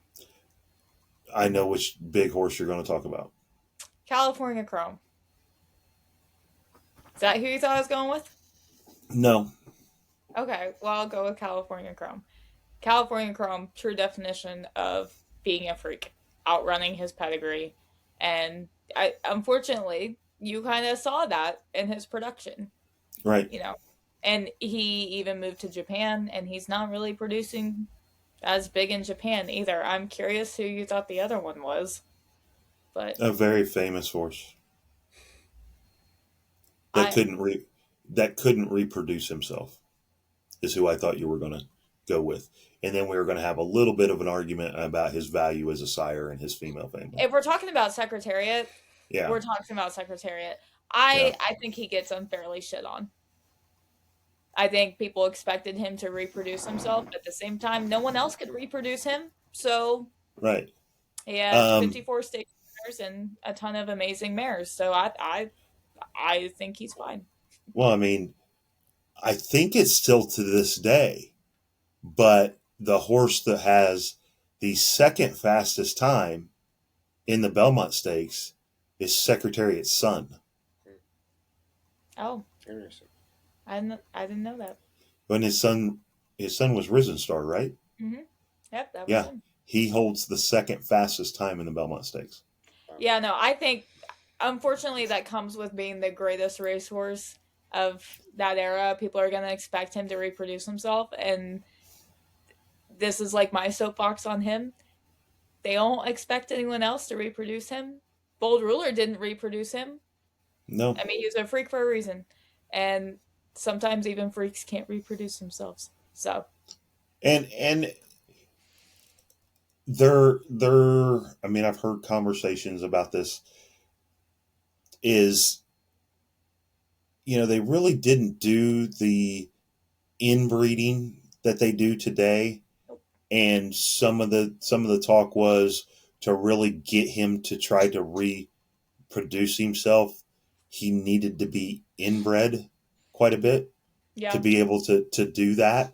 That wasn't. And this is just another layer to it. I think if you look back on the Prince Quillo, if the stallion is out of a Prince Quillo mare, their biggest contribution to the breed typically is not by the sons, it's by the fillies for a reason, because they throw that X. Yeah. I do think there's some real credence in that. And so, that's not, that's a whole other another thing at looking at stallions.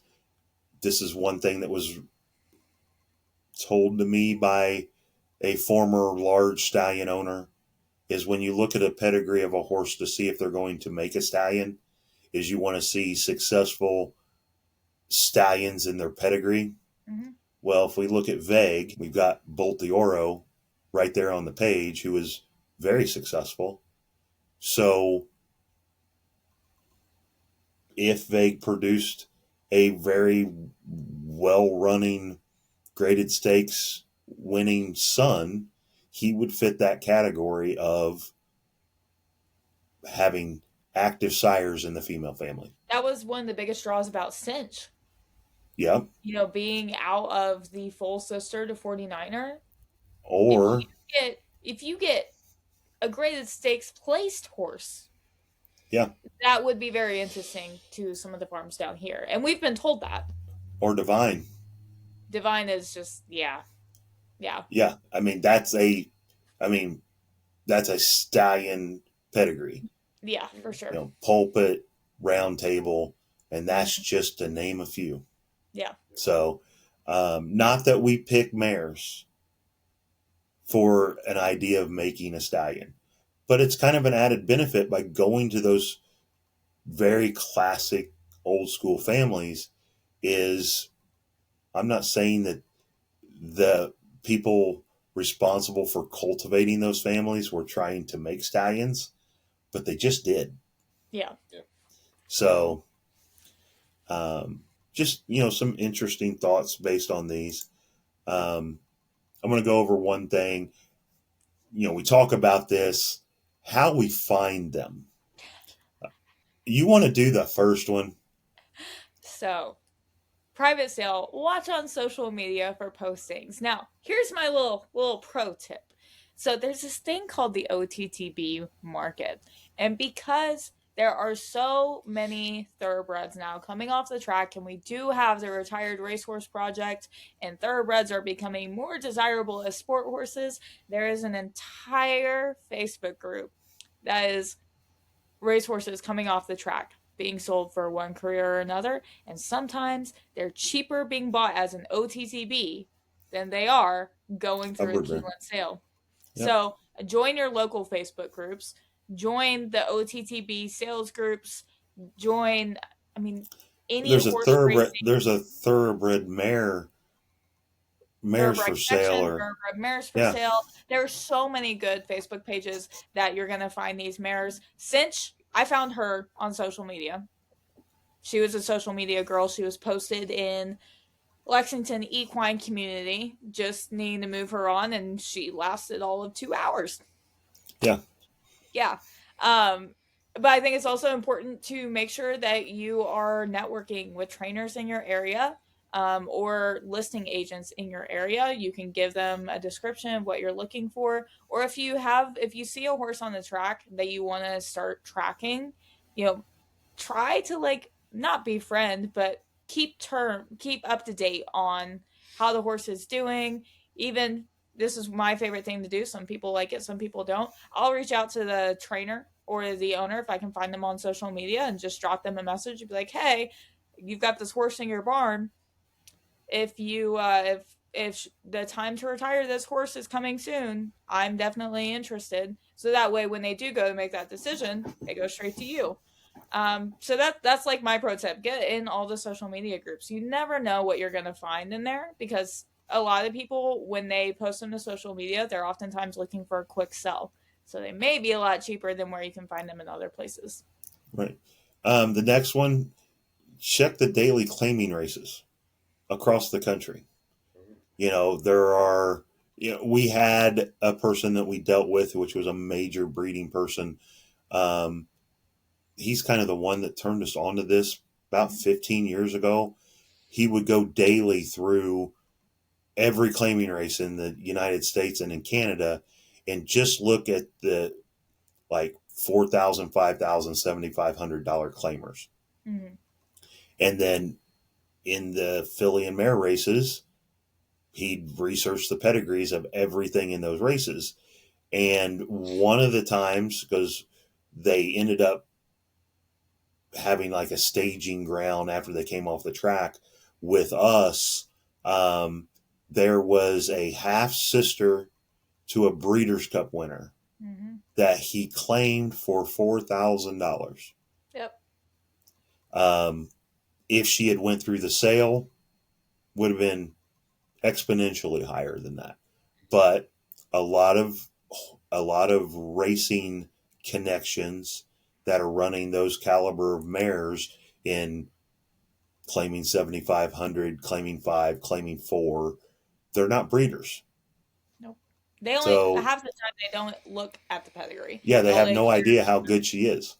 Yeah.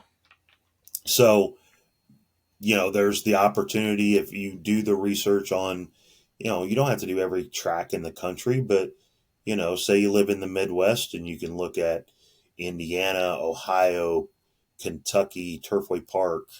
I'm going to be so real. Your biggest value buys are going to be coming from West Virginia. Mountaineer, and Charlestown. Yep. Those are your big... Which, let me tell you, a horse that most people watching this will know is Coal Battle. Mm-hmm. Coal Battle had a complete Charlestown first 3 dams. Yep.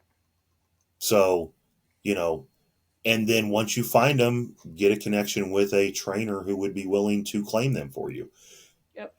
You can make a deal with the trainer that because they're not going to race again, you pay them a little extra to claim it so that they make money too. But that is a very out of the box way of trying to get good quality broodmares. We'll give you another out of the box way on this next section about on-site sales, because we had a pretty cool tidbit given to us by one of the major farms. So go ahead, lead into it, and I'll give the tidbit. So there's many places. Well, there's several places that you can actually do the on-site sales. Keeneland, Fasig-Tipton, OBS, and there's regional sales. Indiana has a regional sale. You've got the Mid-Atlantic sale. You've got the New York sales that are also Fasig-Tipton. Florida, California, pretty much. There's a Louisiana sale every year. So pretty much every state that has racing will have, some type of online or in-person sale. Most likely it's going to be an in-person sale in the regional markets. And it can be everything from a mixed sale that's going to have broodmares and foal. There's yearling sales. There's 2-year-olds in training sales, which is what Nick is getting ready to discuss. Yep. So go ahead and really out of the box ways that people have done.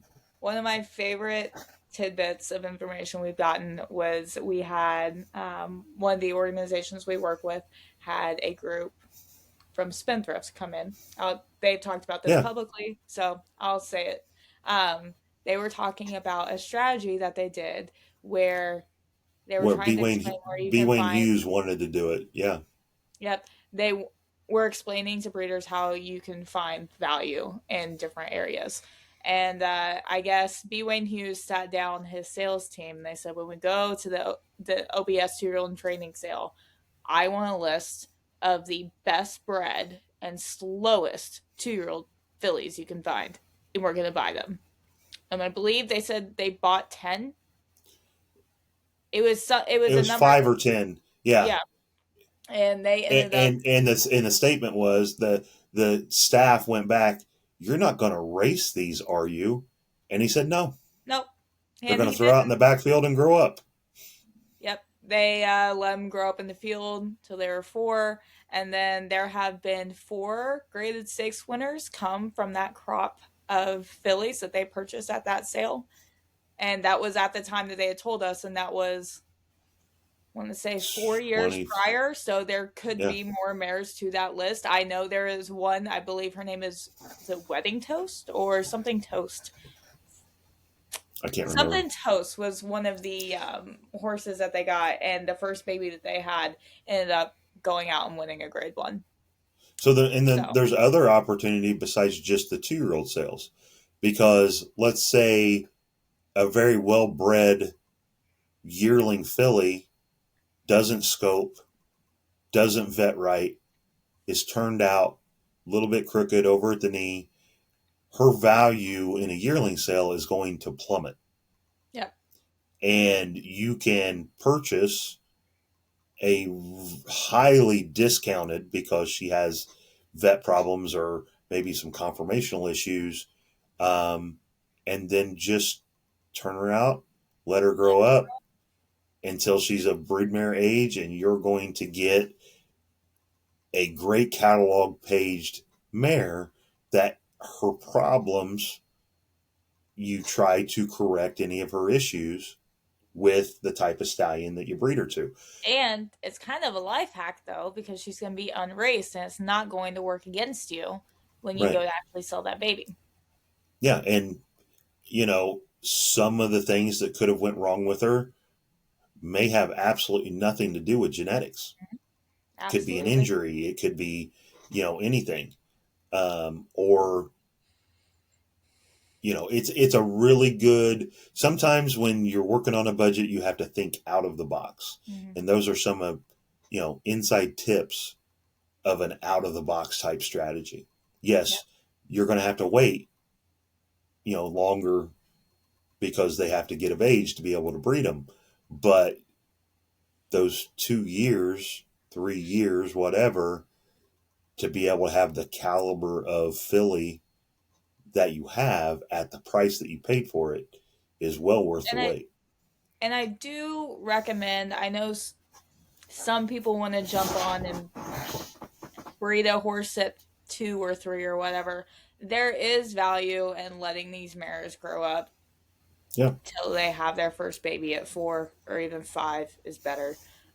Because you have to remember these horses are growing. So the younger you breed them, the smaller the baby is going to be and the more it's going to take away from the mare. So something to keep in mind when you're going and buying a 2-year-old or buying a yearling, it really is worth it to hold on until they're a little older. So that way they are fully developed as they are developing this baby inside them. And it's going to end up being bigger, probably a little bit better quality of a horse. I mean, other people do it, and bigger, even the bigger people will do it. But I don't think we would ever breed one earlier than 3. No, and because If we yeah, could wait till 4, would be nice.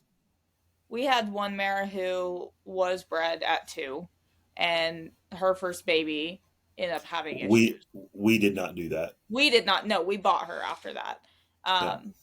But it just kind of for it's just why would you rush it?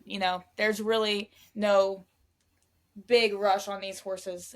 They have to grow these babies inside of them, and I think it's just a lot kinder to them to let them grow up a bit more before asking them to do that.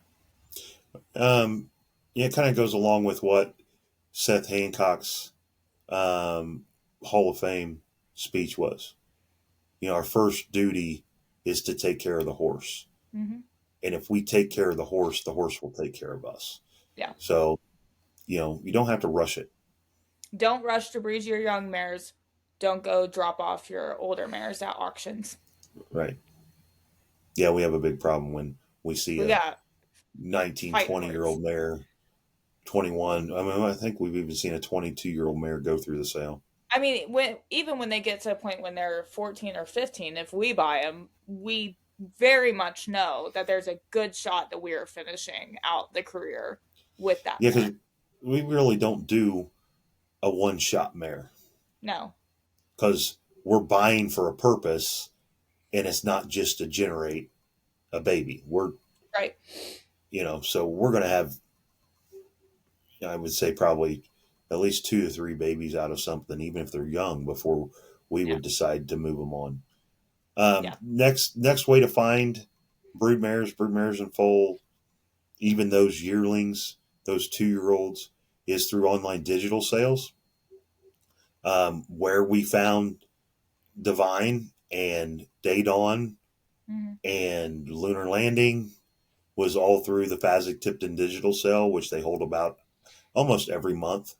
You'll get a picture of them, walking videos, catalog page, and I would recommend doing a little bit deeper dive than just what shows up online, because like I said, with Dawn, we only had what was under the first dam. Yep. And when you looked under what would traditionally be on a catalog page is first, second, third, and probably fourth, that's when the bells and whistles and screaming sirens said, hey, you need to get her. Yeah. And if you don't do your research, you miss out on gems like that. Yeah. So the Ingalls Digital is another one. It used to be called something else. That is the old Wanamakers. Yeah. Yeah. And it's held pretty much every month as well. They do a lot of surprise auctions, which is really fun. So you'll have a breeder will do a disbursement, and Fasig does it too, but I see it more with Inglis.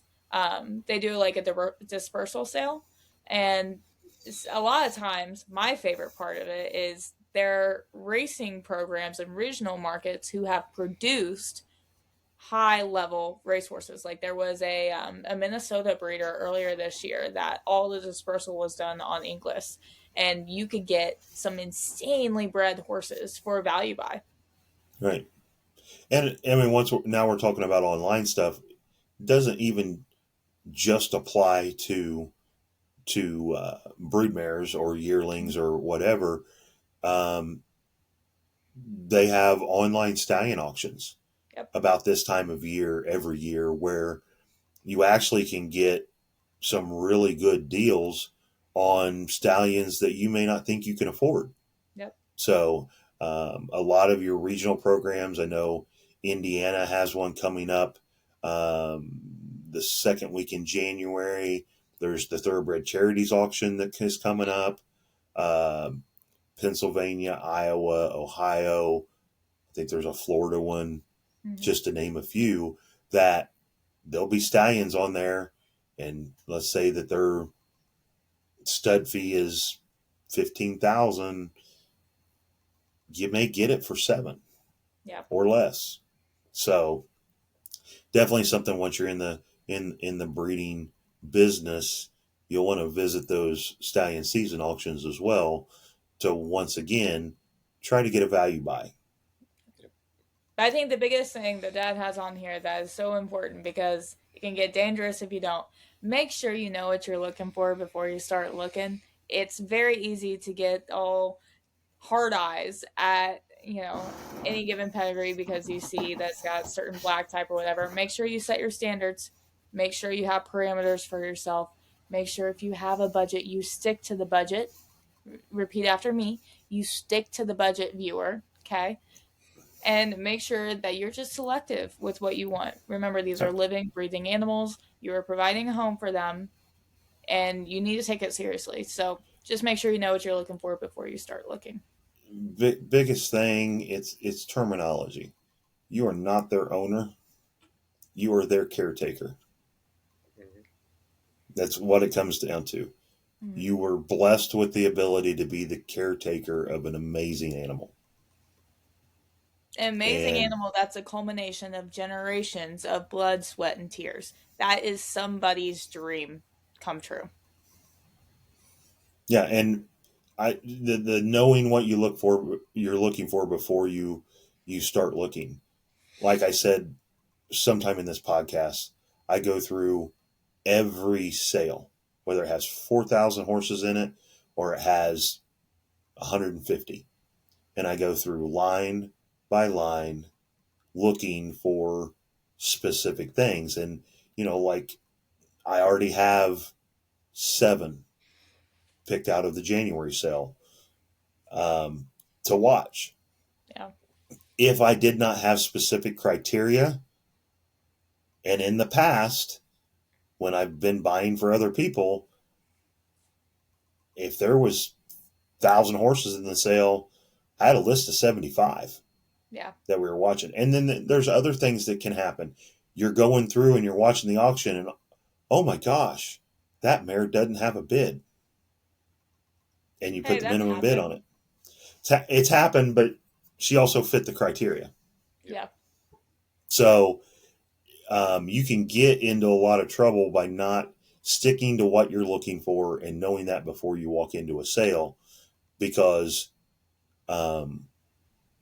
if they're not on your list of matching what you're looking for, it's really easy when it looks like it's a good buy, but you haven't done your research. It just seems like a good buy. Sometimes you get lucky and it is a good buy. Sometimes you don't get lucky. Yeah. And there's other people that, more times than not, it's not a good buy. Not. Breeding's a gamble, and you want all of the factors on your side. And a lot of those factors is being educated on what you're looking at. And then I didn't put it on the slide, but I want to really reinforce this. Do your research, read the books, talk to people to educate yourself if you're going to be getting into this industry. But always reach out. Don't, reach out to somebody who has experience, has knowledge of the business, because the worst thing can happen. I mean, we went through it when we first started. We knew nothing. Yep. And we were fortunate enough to have some really strong people around us who took us in showed us the ropes and gave us the knowledge and where to find knowledge. But if you're new to the business, trying to get in the business, the best thing to do, reach out to somebody you know, or somebody that you know of, or a bloodstock agent, to try to get some help. The worst thing that could ever happen when you're trying to ask, what is somebody says no. Yep. And honestly, the thing we recommend, or at least I personally recommend, solicit the opinions of multiple stallion farms. Don't rely on just one, because at the end of the day, their job is to get mares to their stallion. But get opinions from multiple stallion farms on your mares. That's going to give you a lot of insight, because they're going to tell you, based on your mare, who they would go to. It's interesting to keep track of who they recommend and start studying why they recommend it. Right. And in our past podcasts, I made a really big statement. A lot of people are going to say, "Hey, what's the Nick rating on that?" Never, ever, ever, ever let a computer program tell you how to breed your mare. It is a deciding factor, Right. between two equal options. It's not that computer program should never run your breeding program. That includes AI, friends. Yeah. And the one thing I can say is one of the greatest racehorses of all times, one of the fastest, in Go Sapper. When he was born, he was considered an F Nick rating. And we've talked about what he's thrown, all that kind of stuff. So, yep. Well, I think it's been a pretty good conversation so far. Yeah, for sure. So, hopefully everybody likes this. I mean, it's definitely something we're going to maybe not deep dive so hard, but, we're going to be making some decisions on where we're going to send, all of our mares, why we, maybe we can do something on why we made the decisions. Do a little, maybe one podcast talking about the boys, why we chose the boys, why we believe in the boys. We'll try to do some things that are going to be a little more educational.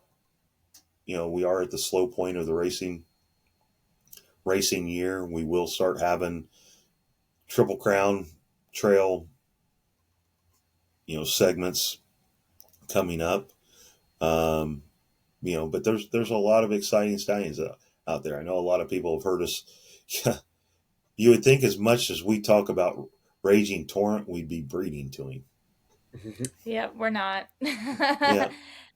No, we're not. But I am very excited to see how he's doing. Yep. Or how his book is. So, well, that was a great conversation. And I know I learned a couple of things from it. And I've had this conversation with you like a million times already. And I'm sure Justin learned a lot from that. Information. So, followers, let us know, listeners, let us know what was the most interesting piece of information you learned from this episode. And make sure, wait, hold up. I'm not the one to do it. You got to do it. Like and subscribe. I believe the last time we checked, we were less than 75 away from 500, and we hit 5K views in the last video, which is incredible. So thank you guys. Yeah. We would love to get to 500 subscribers by the next episode if we can make that a go. I would love for this one to be, have more viewers than what the last one is. Yeah, for sure. Because I think this is something that every breeder, they can glean tidbits of information from this that they can use for their program. And at the end of the day, that's what we're here for. We want, as a whole, for the thoroughbred breed to be a better breed and to encourage smaller breeders, mid-sized breeders, and large breeders alike to make sure we are breeding the best horses possible using all the resources we have to our disposal. So make sure that you... Definitely comment. If you have any good comments, bad comments, we definitely, will answer the questions that you have, whether it be in the comments or we'll incorporate them into the next podcast or the podcast after that.